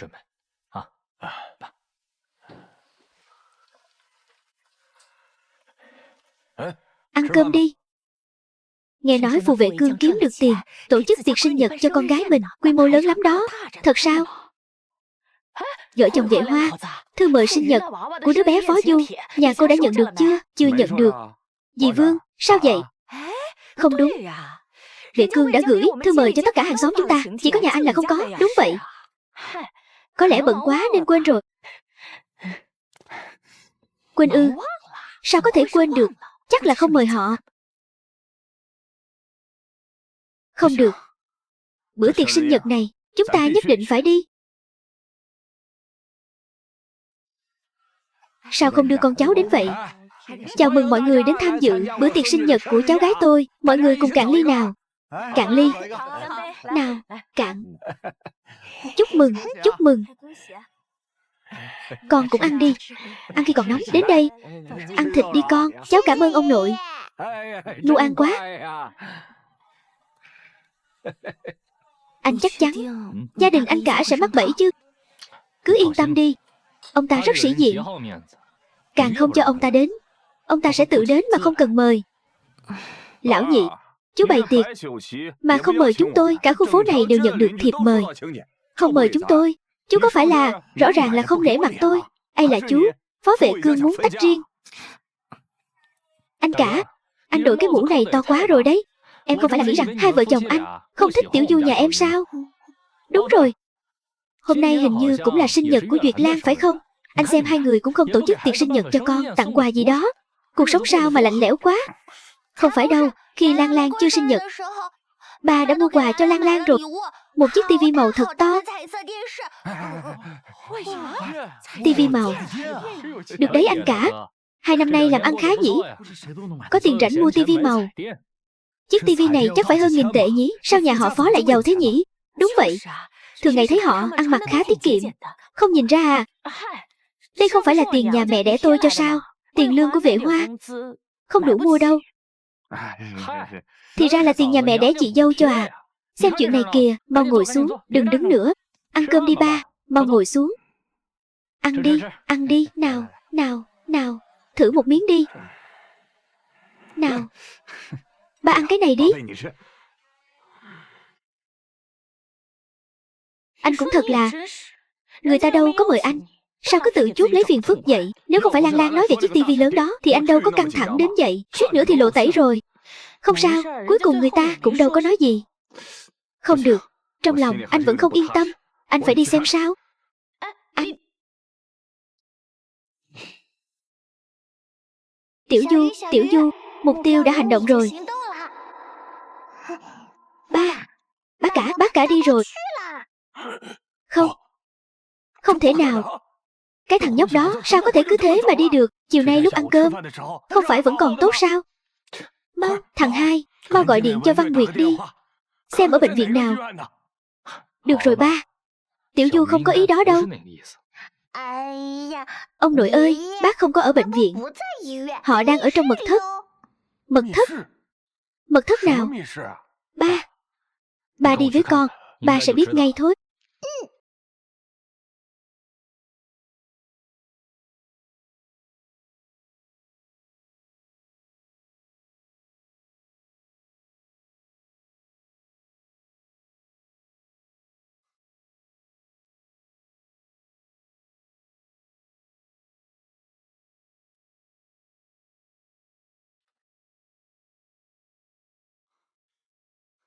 Phó Vệ Cương, trong tiệc sinh nhật của con chú đắc ý thì có ích gì? Của hồi môn của mẹ chú, không phải vẫn là của tôi sao? Không làm mà hưởng, lại còn được nhiều thứ như vậy, chả trách anh cười như thái giám vậy. Chú, sao các người lại ở đây? Ba muốn con biến tất cả những cây con biết thành một mạng lưới tình báo. Đối tượng là bác của con. Sau này nhất cử nhất động của bác con đều phải báo cáo cho con. Được, đảm bảo hoàn thành nhiệm vụ tốt. Các người theo dõi tôi. Nếu không theo dõi anh, tôi thật không ngờ anh lại lấy của tôi nhiều đồ như vậy. Đặc biệt là của hồi môn của mẹ tôi. Nghịch tử, đồ nghịch tử, nghịch tử. Phó Vệ Cương, chú nói bậy. Ba ơi, ba phải tin con. Con không trộm. Con chỉ tình cờ phát hiện ra thôi. Cái thằng nhóc này. Tôi thật sự hận không thể chưa từng sinh ra đứa con như anh. Ông nội. Ba.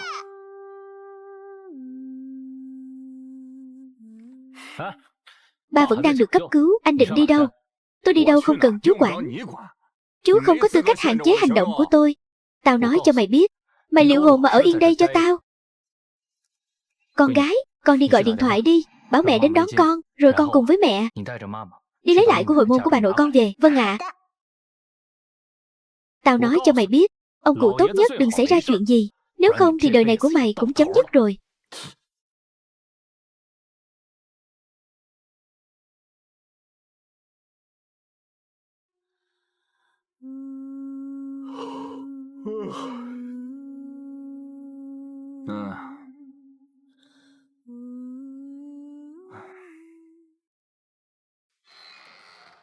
Bác sĩ, sao rồi? Bệnh nhân bị tức giận quá độ. Hiện tại đã qua cơn nguy kịch. Đợi người tỉnh lại là không sao. Cảm ơn. Cảm ơn.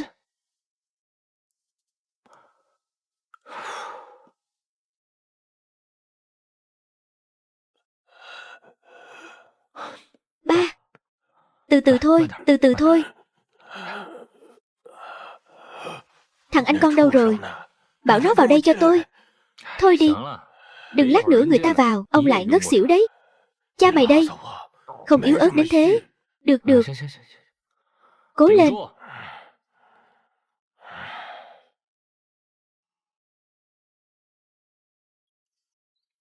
Đừng ngủ nữa. Ba bảo anh vào.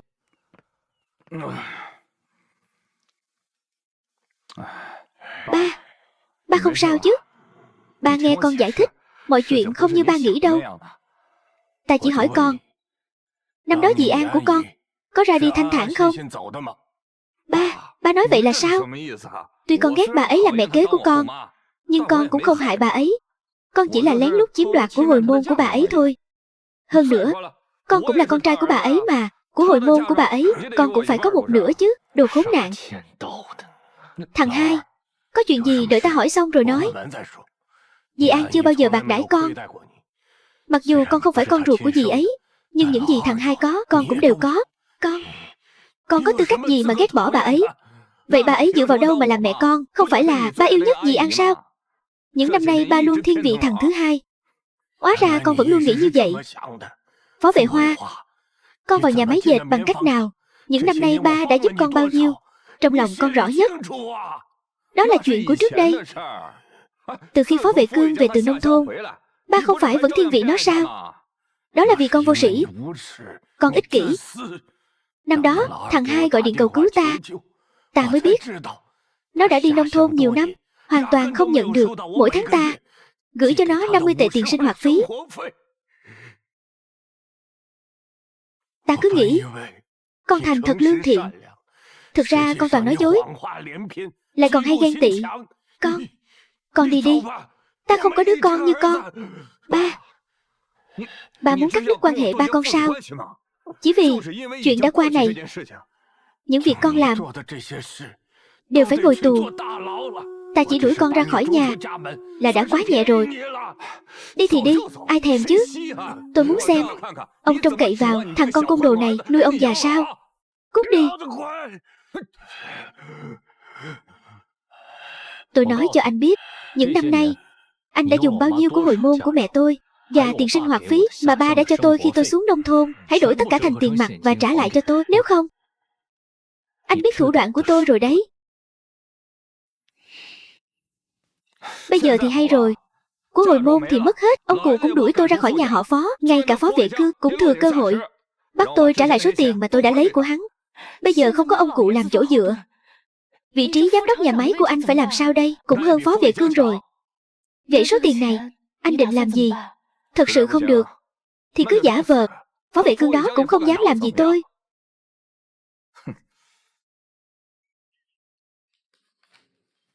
Trả tiền đi bác. Bác ơi, bác ơi. Chuyện gì vậy? Bác ơi, mắc nợ không phải là một đứa trẻ ngoan đâu.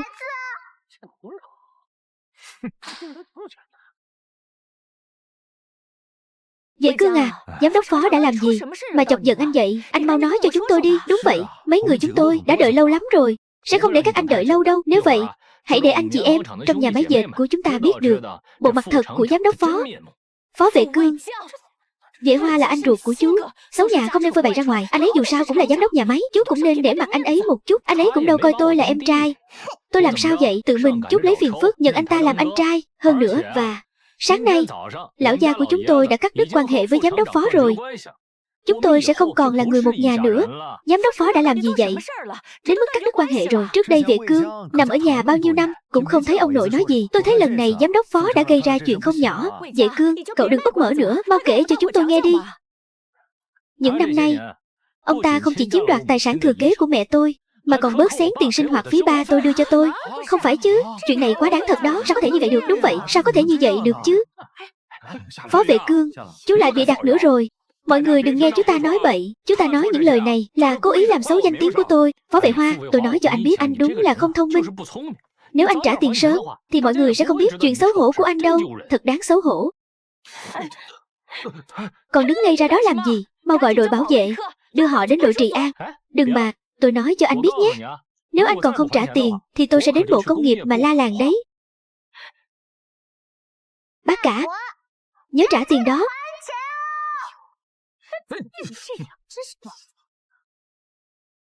Mọi người còn đứng đây làm gì? Mau về làm việc đi. Với lại, chuyện hôm nay không được phép truyền ra ngoài.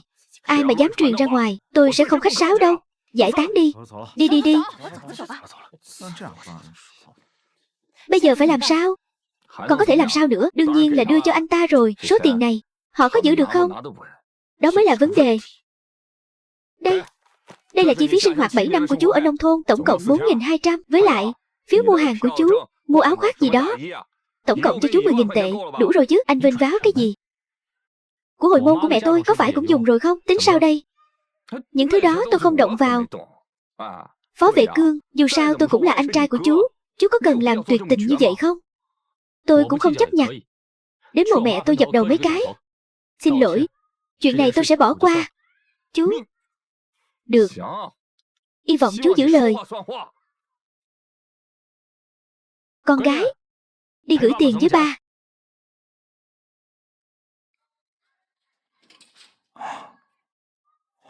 Chúng ta đi gửi số tiền này trước.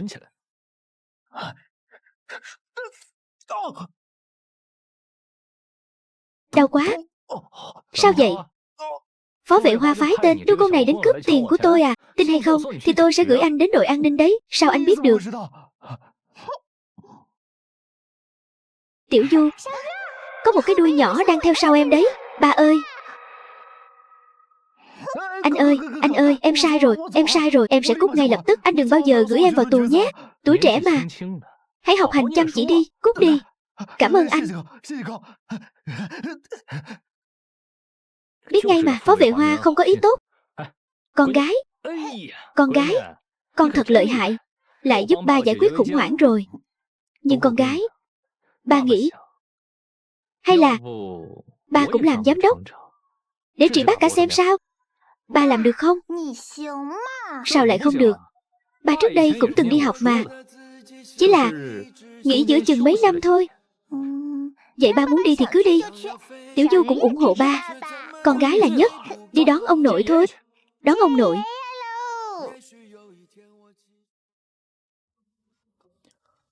Xong rồi. Trước đây quen bắt bẻ người khác rồi. Lần này mình phải mở lời thế nào đây?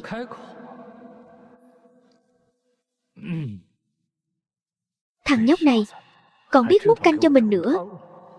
Nhìn vẻ mặt của ông lão này, chẳng lẽ không muốn uống canh? Chắc chắn là đổ cho mình rồi. Đến đây con gái, uống chút canh gà đi, để lớn nhanh.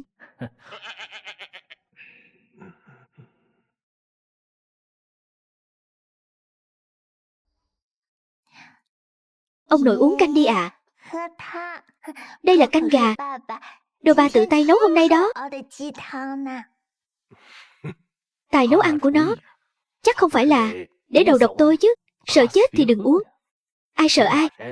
Chẳng lẽ anh thật sự có thể đầu độc tôi?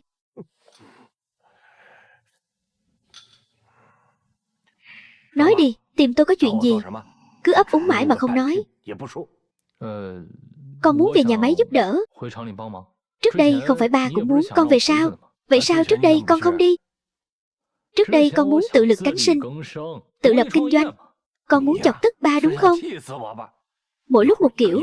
Trước đây con nghĩ ba thiên vị anh cả. Lời con nói ba đều phải nghe ngược lại. Bây giờ hiểu lầm đã được giải tỏa rồi mà. Hơn nữa, lỡ như Phó Vệ Hoa không làm được gì, tuổi của ba cũng khó mà mở thêm cửa hàng nhỏ. Một nhà máy dệt lớn như vậy, không trông cậy vào con thì trông cậy vào ai? Vậy còn cửa hàng bên kia anh định làm gì đây? Có vợ con ở đây thì không sao đâu. Được thôi. Nếu anh muốn đi thì cứ đi. Tôi sẽ bảo người sắp xếp cho anh một vị trí. Cứ bắt đầu từ chức chủ nhiệm trước đã. Vâng ạ. Xin lỗi. Nào nào. Nhanh ăn cái đùi gà này bồi bổ đi. Nào, nhanh, chơi bài này à. Lát nữa cuộc họp hàng tuần, đừng quên nhắc nhở các cán bộ tham gia. Còn cả cái đó nữa. Phó Vệ Cương, sao anh lại ở đây? Ba không nói với anh à? Giờ em là chủ nhiệm nhà máy dệt bông rồi. Dạ phái, ba đã đuổi anh ra khỏi nhà rồi. Chắc anh không biết đâu. Không thể nào, ba sẽ không để anh. Giám đốc Phó, ông cụ, đúng là đã bổ nhiệm đồng chí Vệ Cương làm chủ nhiệm phân xưởng, nhậm chức hôm nay.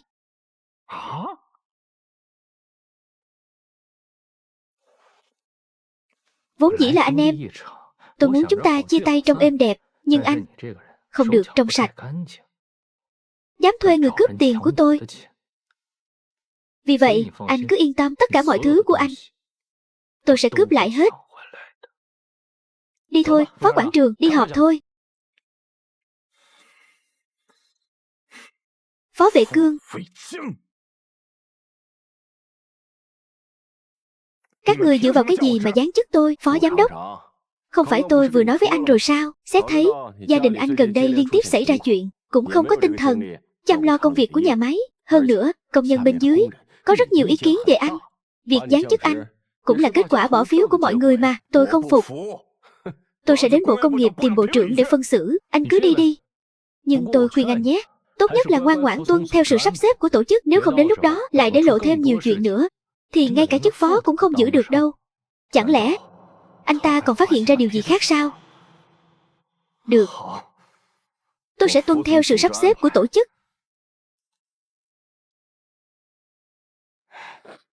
Chuyện gì vậy? Vừa bị ông cụ phó đuổi ra khỏi nhà, Phó Vệ Cương lại lấy đi một nửa của hồi môn. Bây giờ anh còn bị giáng chức nữa, suốt ngày lải nhải thế. Cô không thấy phiền sao? Đúng vậy, tôi bị giáng chức rồi. Cô hài lòng chưa? Chỉ biết hỏi thôi, cũng không biết nghĩ cách. Cô vô dụng à? Phó Vệ Hoa, ban đầu là anh nuốt chửng tài sản của mẹ người ta, bây giờ anh trách tôi. Nếu không phải con gái tốt của cô, Phó Duyệt Lan, họ sẽ biết tôi, sẽ theo dõi tôi.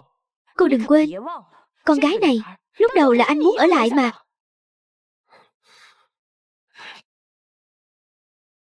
Chẳng lẽ giữ Lan Lan lại? Thật là một quyết định sai lầm.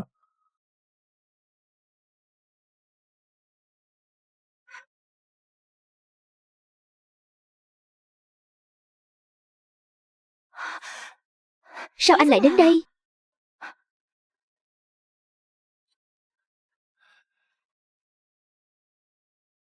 Cẩn thận bị người ta phát hiện mối quan hệ của chúng ta. Yên tâm, tôi đang để mắt đây. À này, cô có biết chuyện gì gần đây xảy ra ở nhà máy không? Tôi có nghe nói rồi. Tôi đang định tìm anh để bàn đây, nhưng tôi không biết phải làm sao. Tôi sợ là cả nhà máy dệt bông có thể sẽ không giữ được nữa. Cho nên anh càng phải vì em, vì Lan Lan mà giành lại nhà máy. Chỉ cần đánh bại Phó Vệ Cương, những tài sản này chẳng phải đều là của anh sao? Nhưng bây giờ anh không biết phải làm sao cả. Chuyện này còn không đơn giản sao? Em sẽ dạy anh. Chúng ta làm thế này. Không được, con muốn giúp ba. Thế này, con sẽ được về với ông nội. Ông nội cũng sẽ thích Lan Lan.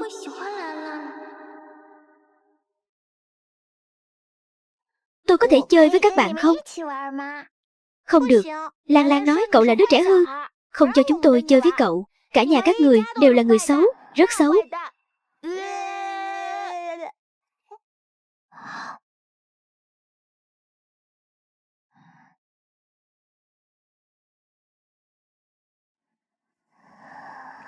Tiểu Du đừng khóc, đừng khóc.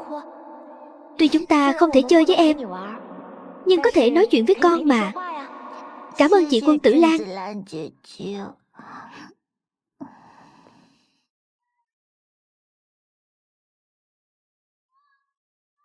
Sao vậy con gái? Trông con không vui chút nào. Ai bắt nạt con vậy? Mấy đứa nhỏ đó không chơi với con. Không sao, tụi nó không chơi với con. Ba chơi với con. Ba nói con nghe. Hồi xưa ba chơi game giỏi lắm, đêm nào cũng biết chơi.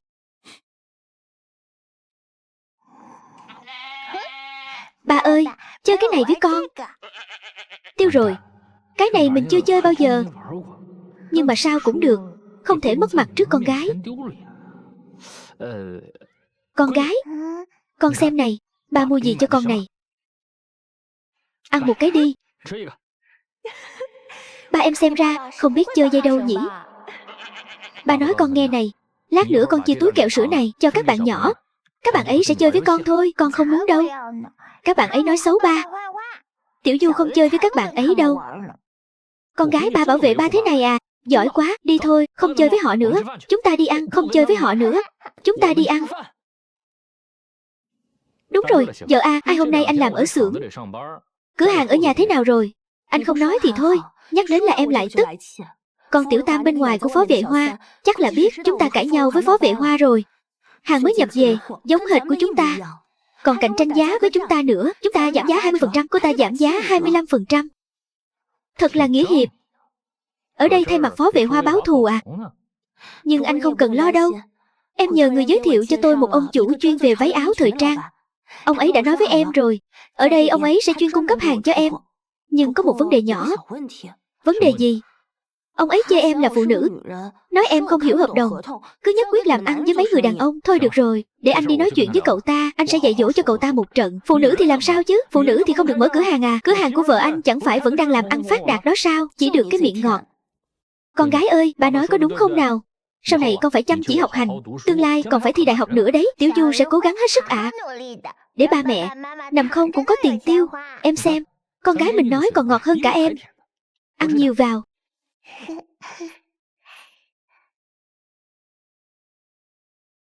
Đúng rồi, chuyện Duyệt Lan là con gái của Phó Vệ Hoa và tình nhân của anh ta.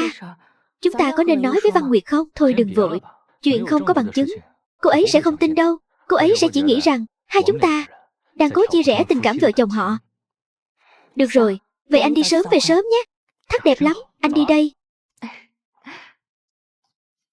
Phó Tổng, công ty chúng tôi cũng muốn mở rộng danh tiếng. Các cửa hàng quần áo gần đây chúng tôi đều đã khảo sát. Họ đều nói rằng cửa hàng của anh kinh doanh và uy tín tốt nhất. Một cửa hàng như vậy chính là đối tác mà chúng tôi đang rất cần. Oàn Tổng khách sáo rồi. Vậy thì tôi xem lại hợp đồng nhé. Có vấn đề gì không?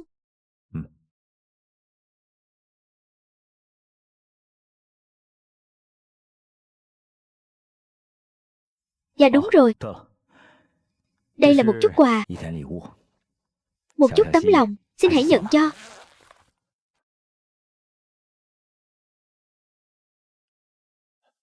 Hoàng Tổng. Hoàng Tổng, điện thoại của anh. Phó Tổng, anh đợi một lát.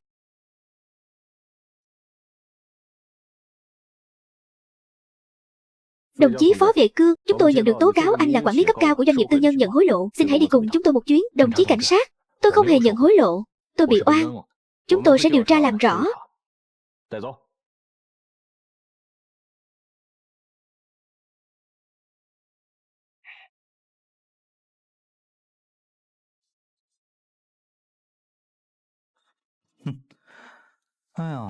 Chỉ cần kéo được Phó Vệ Cương xuống ngựa thì tài sản của nhà họ Phó sẽ đều là của Phó Vệ Hoa. Đến lúc đó đừng quên tôi là được. Dù sao thì tôi mới là ba ruột của Lan Lan. Yên tâm đi, đợi lấy được tiền chúng ta sẽ đưa Lan Lan đi bay xa.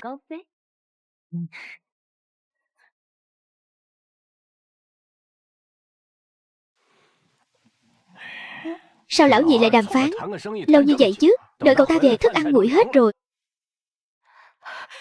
Lão gia, lão nhị có phải đã đến cửa rồi không? Lão gia, không hay rồi. Vệ Cương, cậu ấy bị cảnh sát bắt đi rồi. Cái gì?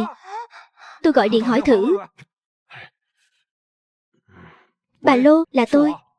Mẹ đừng lo. Ba con là người chính trực, sẽ không làm chuyện xấu đâu. Mẹ cũng tin ba con.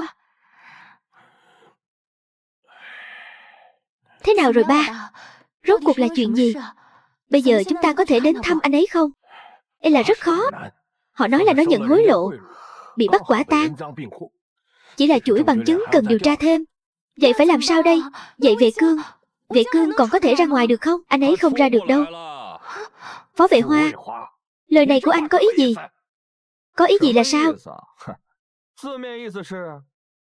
Việc Phó Vệ Cương vào đồn hôm nay phải ăn kẹo đồng là do tôi dàn dựng cả đấy. Là tôi hãm hại nó.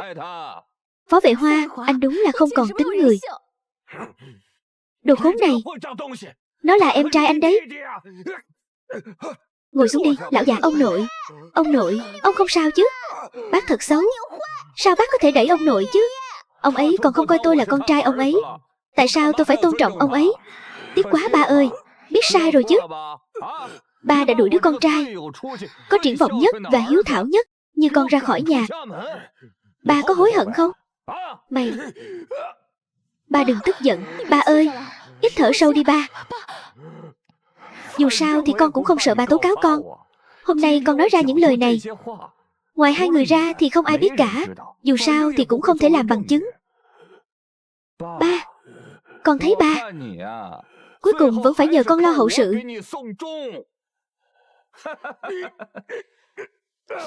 Ba, ông nội, tỉnh lại đi, ông nội.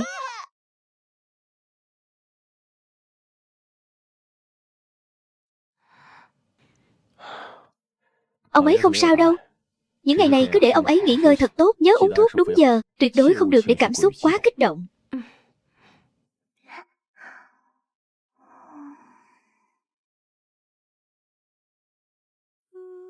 Tiểu Du, con đang lo cho ba sao? Thì Bách Hợp và các bạn khác đều đang nghĩ cách. Ai là cứ dùng tiền để lo liệu đi. Không được, nếu dùng tiền để lo liệu chẳng phải sẽ chứng minh ba Tiểu Du đã phạm tội sao? Nhưng ba Tiểu Du hiện tại đâu có phạm tội. Vậy phải làm sao đây? Tôi có một cách. Nghe nói bây giờ có một kỹ thuật giám định chữ viết. Nếu muốn so sánh bằng chứng, vậy chúng ta có thể yêu cầu hỏi xem chữ viết có khớp không? Đúng vậy, chị Bách Hợp thông minh quá. Mẹ ơi, con nghĩ ra cách cứu ba rồi. Ba muốn đi cùng mọi người. Ba ơi, sao ba lại xuống đây? Bác sĩ không phải đã bảo ba nghỉ sao? Xảy ra chuyện lớn như vậy, tôi còn tâm trí nào mà nghỉ ngơi nữa. Đi thôi, chúng ta cùng đến đồn cảnh sát. Bản này là tài liệu liên quan đến vụ án. Chúng tôi chính là vì đã so sánh chữ viết mới quyết định bắt giữ đồng chí Phó Vệ Cương. Sao lại thế này? Ông Phó, đồng chí Khương Bội, tôi biết các vị là người nhà, rất khó chấp nhận tình huống này, tôi cũng hiểu. Nhưng đồng chí Phó Vệ Cương đã phạm sai lầm, chúng tôi đương nhiên phải sửa chữa cho anh ấy. Không đúng, chữ viết của ba không phải như vậy. Cháu gái ngoan, cháu có phát hiện ra điều gì không?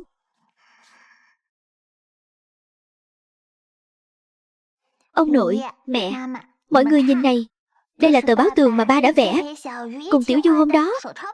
Đúng vậy, nét chữ này quả thực không giống.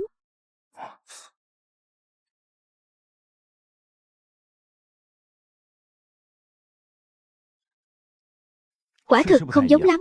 Nhưng mà, chữ ký trên hợp đồng và trên tài liệu chứng cứ được cung cấp, chúng ta đã giám định chữ viết hoàn toàn trùng khớp. Điều này thật vô lý. Có thể cho tôi xem tài liệu chứng cứ đó không?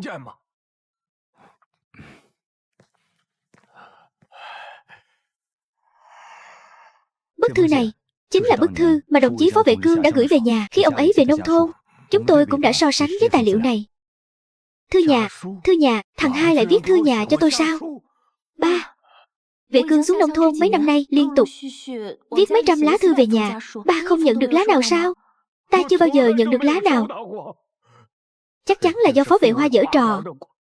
Tôi đã nói rồi, sao lão nhị lại nhẫn tâm như vậy? Sau khi xuống nông thôn không gửi một lá thư nào. Hóa ra tất cả thư nhà đều bị hắn giữ lại. Ba, ta không sao. Ta chỉ cảm thấy sống đến từng tuổi này rồi, bây giờ ta mới nhìn rõ ai mới là kẻ vô ơn bạc nghĩa thực sự. Đồng chí Mão Tử, đây là thư nhà Vệ Cương viết 7 năm trước. Chữ viết của một người sao có thể 7 năm liền không có lấy một chút thay đổi? Đây rõ ràng là có người cố ý vu khống hãm hại. Đúng vậy. Đồng chí Mão Tử, anh nhất định phải giúp chúng tôi điều tra rõ ràng nhé. Hai vị cứ yên tâm, chúng tôi nhất định sẽ điều tra rõ ràng. Chúng tôi sẽ không bỏ qua, không bỏ sót bất kỳ kẻ xấu nào, cũng tuyệt đối không oan uổng bất kỳ người tốt nào.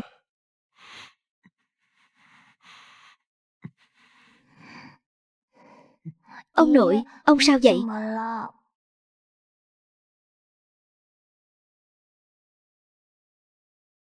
Ba,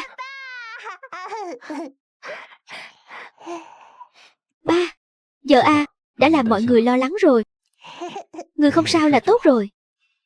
Qua điều tra của chúng tôi, đồng chí Phó Vệ Cương trong thời gian làm việc tại nhà máy dệt không hề có hành vi nhận hối lộ. Đồng chí Phó Vệ Cương, chúng tôi thực sự xin lỗi, trước đây đã hiểu lầm anh rất nhiều. Sau này chúng tôi nhất định sẽ tăng cường quản lý các vụ án trong lĩnh vực này. Đồng chí Mão đừng nói vậy, người trong sạch tự trong sạch. Hơn nữa chúng tôi đều tin tưởng cảnh sát nhân dân. Cảm ơn anh đã thông cảm. Cảm ơn chú. Cảm ơn chú. Không có gì. Đi thôi. Tạm biệt, tạm biệt. Được rồi, anh ở trong đó có 2 ngày thôi, có chuyện gì đâu. Cũng không bị đói. Anh suýt chút nữa là không ra được rồi, mà còn nói như vậy. Được rồi, anh thật sự không sao. Còn em, chắc là lo lắng lắm đúng không? Là lỗi của anh. Ba mẹ xấu hổ. Mẹ xấu hổ. Nhẹ thôi, vừa nãy còn thương anh mà. Dạ đúng rồi, có một chuyện này. Chúng ta đã hiểu lầm ba rồi. Chuyện là trước đây không phải anh đã viết thư về nhà trong mấy năm ở nông thôn sao? Thật ra, tất cả đều bị Phó Vệ Hoa tên khốn đó chặn lại rồi.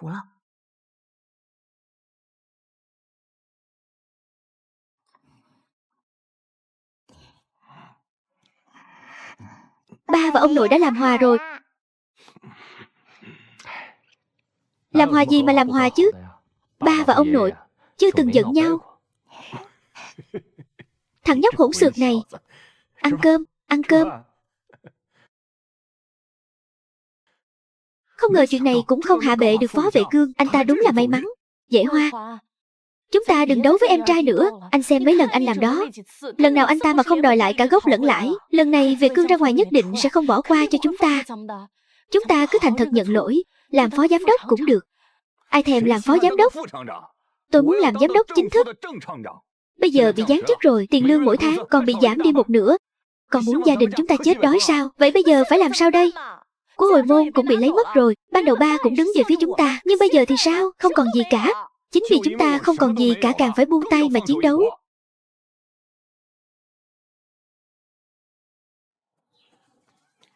Con gái ở trường phải nghe lời thầy cô giáo. Sau đó ăn uống đầy đủ. Chiều tan học ba sẽ đến đón con.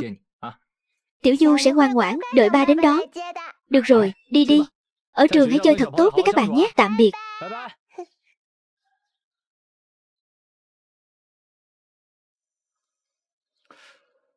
Sao mình cứ có cảm giác có người đang nhìn mình vậy?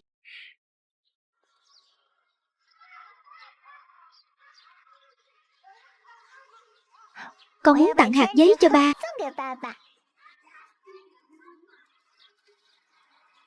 Sao ba vẫn chưa đến vậy?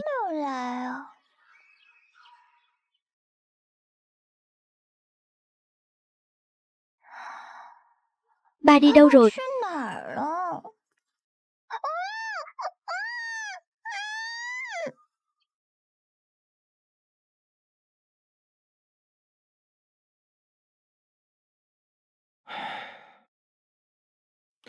Quên mất. Phải đi đón Tiểu Du rồi.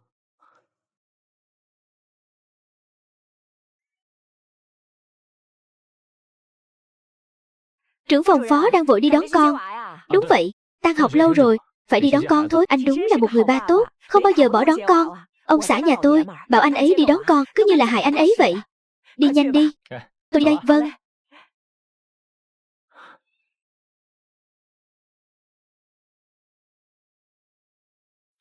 Anh ơi, có thấy một bé gái nào không? Khoảng 6, 7 tuổi, cao khoảng chừng này. Không thấy đâu. Có phải vẫn còn trong lớp không? Anh đi tìm thử xem. Cảm ơn nhé.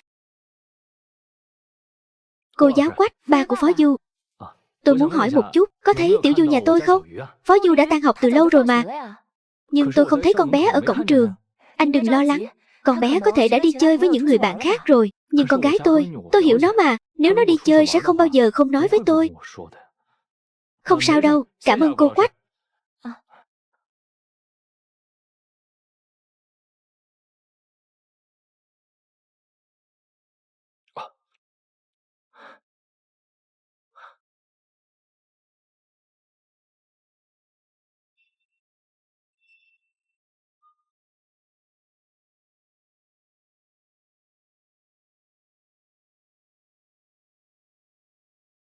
Có ai không? Chào anh tìm ai? Thị ơi, Phó Du có ở nhà chị không? Thị có thấy Phó Du nhà em không? Chào anh, xin hỏi Phó Du có ở nhà anh không? Cô có thấy Tiểu Du nhà tôi không? Không, không thấy. Chào cô, xin hỏi cô có thấy Phó Du không? Không có, không thấy. Vâng, cảm ơn. Không có, không thấy. Thế nào, tìm thấy chưa? Chúng ta đã tìm lâu như vậy rồi. Tìm khắp khu vực này rồi. Vẫn chưa thấy Tiểu Du. Vệ Cương, anh nói Tiểu Du sẽ không xảy ra chuyện gì chứ? Thôi, đừng nghĩ nhiều, sẽ không sao đâu. Vợ ơi, chuyện của Tiểu Du cứ giao cho anh. Ba với em về nghỉ trước đi. Ba tuổi già, không còn sức để chạy đôn chạy đáo nữa. Không được. Tôi phải tìm được cháu gái ngoan của tôi. Nếu không tôi sẽ không về. Thôi nào ba nghe con đi. Nếu không vừa tìm vừa phải lo cho ba thì sao, được không? Được rồi. Vậy ba về trước. Nếu có tin tức gì của Tiểu Du phải báo cho ba ngay lập tức. Yên tâm đi, nhất định sẽ báo. Mau về nghỉ ngơi đi, nhanh lên. Đi thôi ba. Vẫn còn một nơi chưa tìm.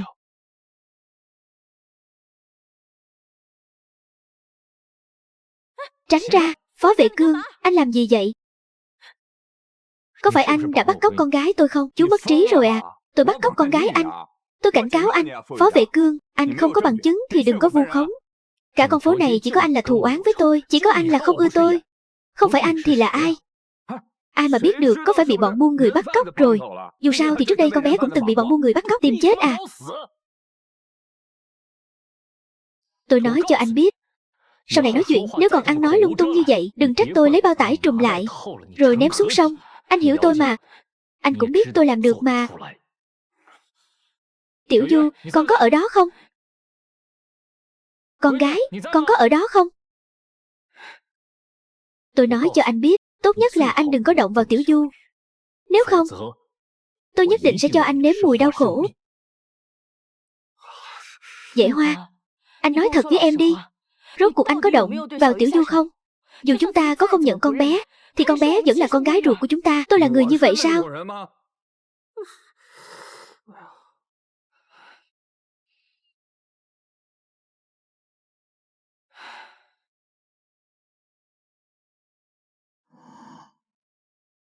Tiểu Du, Tiểu Du, mau tỉnh lại đi. Đây là đâu vậy à?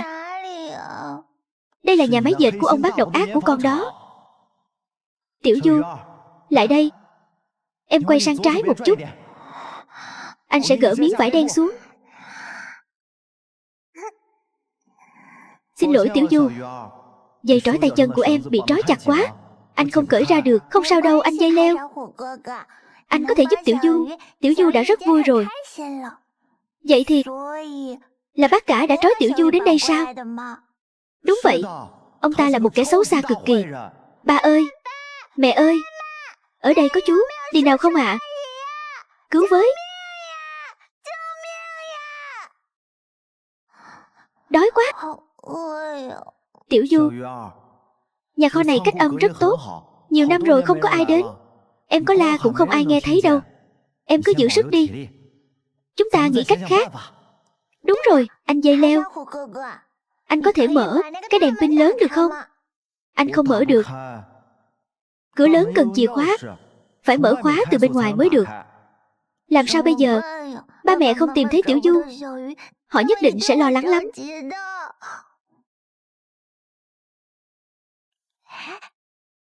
Anh dây leo, Tiểu Du nhờ anh giúp em một việc nhé. Vậy Cương, anh tìm cả đêm không chợp mắt, uống chút sữa đậu nành lót dạ đi. Nếu không anh mà đổ bệnh, ai sẽ đi tìm Tiểu Du? Lát nữa uống. Bên Mão Tử vẫn chưa có tin tức. Hôm qua, sau khi rời khỏi nhà phó vệ Hoa, anh đã báo cảnh sát ngay. Bây giờ họ chắc đang loại trừ các băng nhóm buôn người khả nghi. Lão gia, ngoài cửa có một lá thư đáng ngờ. Đưa tôi. Muốn cứu con gái của ông, hãy mang 500.000 tệ đến trước bưu điện. Không được báo cảnh sát quá 24 giờ, con tin sẽ bị xử. Không phải chỉ là 500.000 tệ sao? Cứ đưa cho hắn đi.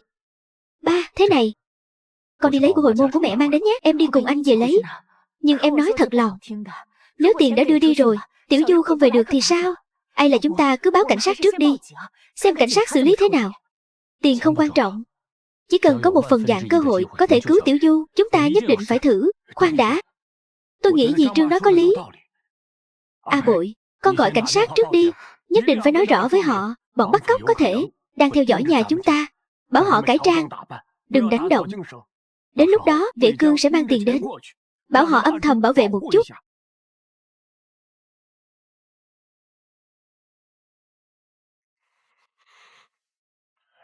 Em ở nhà đợi anh nhất định sẽ đưa Tiểu Du về.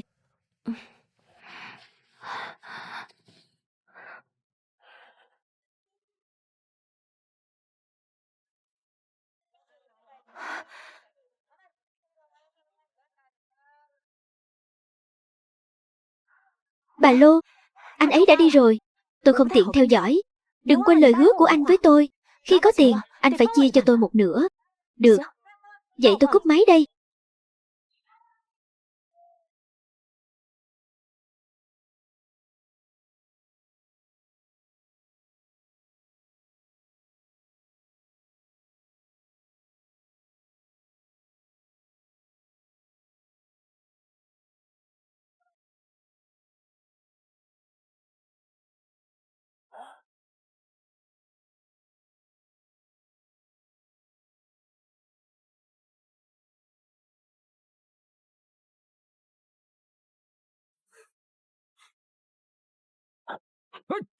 Đừng đẩy mũ. Các anh bắt nhầm người rồi. Đây là hiểu lầm. Các anh bắt nhầm người rồi. Thả tôi ra. Phó vệ Hoa, anh cứ đợi mà ngồi tù mọt gông đi. Phó vệ Cương, mày gài tao. Mày đừng hòng gặp lại con gái mày nữa. Bác cả, bác đang tìm cháu à? Mày trốn ra từ lúc nào? Con gái tôi có rất nhiều bạn bè.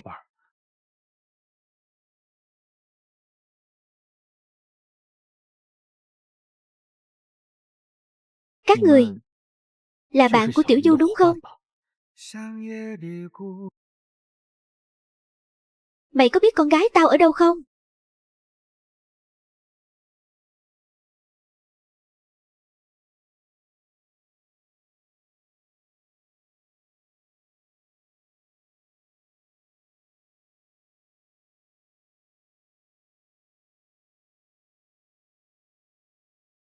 Sao tôi lại cảm thấy cái cây này đang phát sáng vậy? Phát sáng chỗ nào? Mắt cô có vấn đề rồi. Mai đi cắt kính đi. Nhưng tôi thực sự cảm thấy nó đang phát sáng. Không.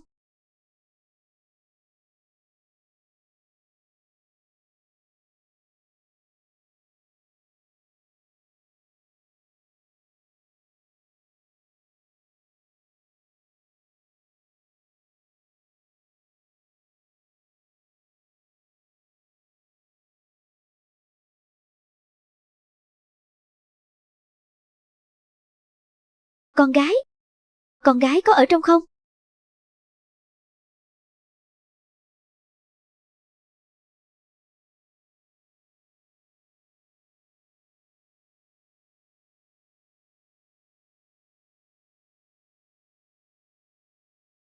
Con gái.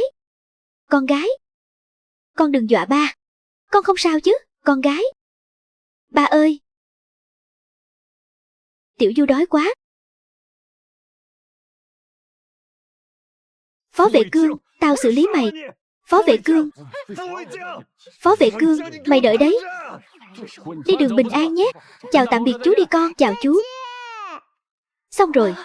Phó vệ Hoa bị bắt rồi. Liệu anh ta có khai ra mình không? Không được. Mình phải nhanh chóng thu dọn hành lý.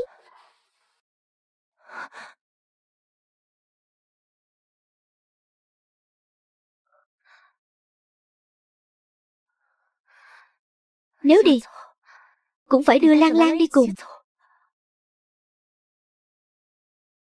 Lan Lan. Lan Lan.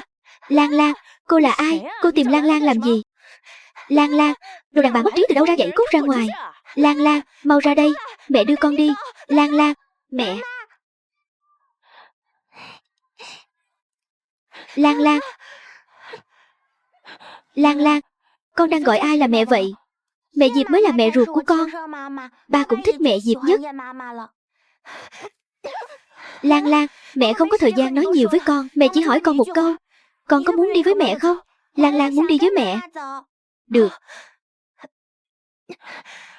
Chuyện gì vậy? Tại sao Lan Lan lại gọi người khác là mẹ? Lan Lan. Lan Lan. Lan Lan.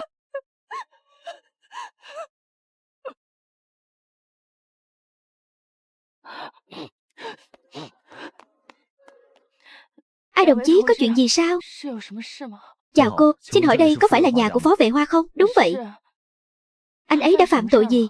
Phó vệ Hoa bị tình nghi buôn bán trẻ em. Chúng tôi đã bắt giữ anh ta. Theo tố cáo của những người liên quan khác, anh ta còn bị tình nghi tội tham nhũng và chiếm đoạt tài sản của người khác. Vì vậy chúng tôi đến điều tra. Không, buôn bán trẻ em. Sao anh ấy có thể làm những chuyện như vậy chứ? Ba ơi, con cầu xin ba, hãy cứu vệ Hoa đi. Gia đình chúng con không thể tan nát được. Chỉ cần ba lên tiếng, họ nhất định sẽ nể mặt ba. Cô cứ yên tâm, tôi sẽ không cứu anh ta. Thay vì để hắn ta ra ngoài gây họa, ta cứ để hắn ta ở tù cả đời. Vệ Cương.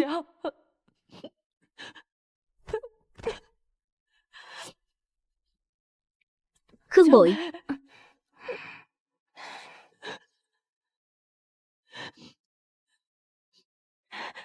Tiểu Du, Con hãy nghĩ đến việc ông ta là ba ruột của con.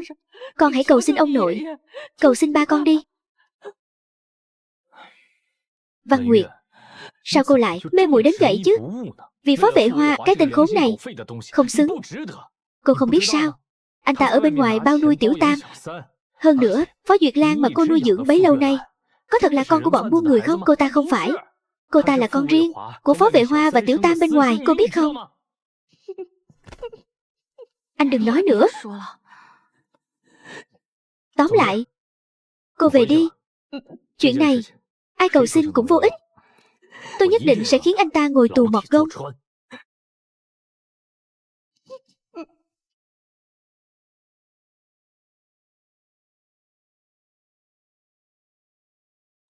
Chúc mừng nha, Phó Vệ Hoa.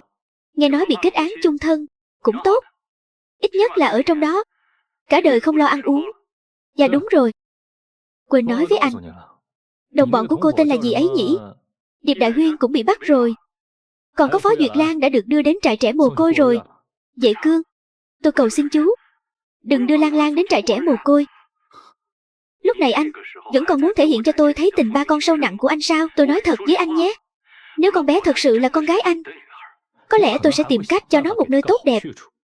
Chú có ý gì? Phó Vệ Hoa à, Phó Vệ Hoa, anh tự cho mình là thông minh cả đời, cuối cùng anh lại nuôi con gái người khác 6 năm, anh có biết không? Phó Duyệt Lan là con gái của Diệp Đại Huyên và Hoàng Vĩnh Xương. Hoàng Vĩnh Xương, anh nhớ không, là người ông đã sắp xếp để vu khống tôi, nhận hối lộ đó. Anh tỉnh lại đi. Không thể nào, không thể nào. Phó Vệ Cương, Phó Vệ Cương, chú lừa tôi, Lan Lan là con gái tôi. Phó Vệ Cương, chú lừa tôi, Lan Lan là con gái tôi. Ngồi xuống. Lan Lan là con gái tôi, chú lừa tôi. Đưa đi. Cảm ơn bà con lối xóm, hôm nay đã đến chung vui tân gia với chúng tôi. Mọi người ăn uống no say nhé, rượu thịt đầy đủ nào. Các bạn cũng phải ăn uống no say nhé. Nào nào nào, chúc mừng, chúc mừng. Đúng là rượu ngon.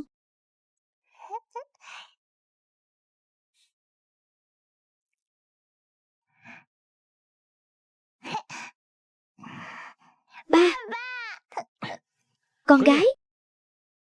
Ba, mẹ.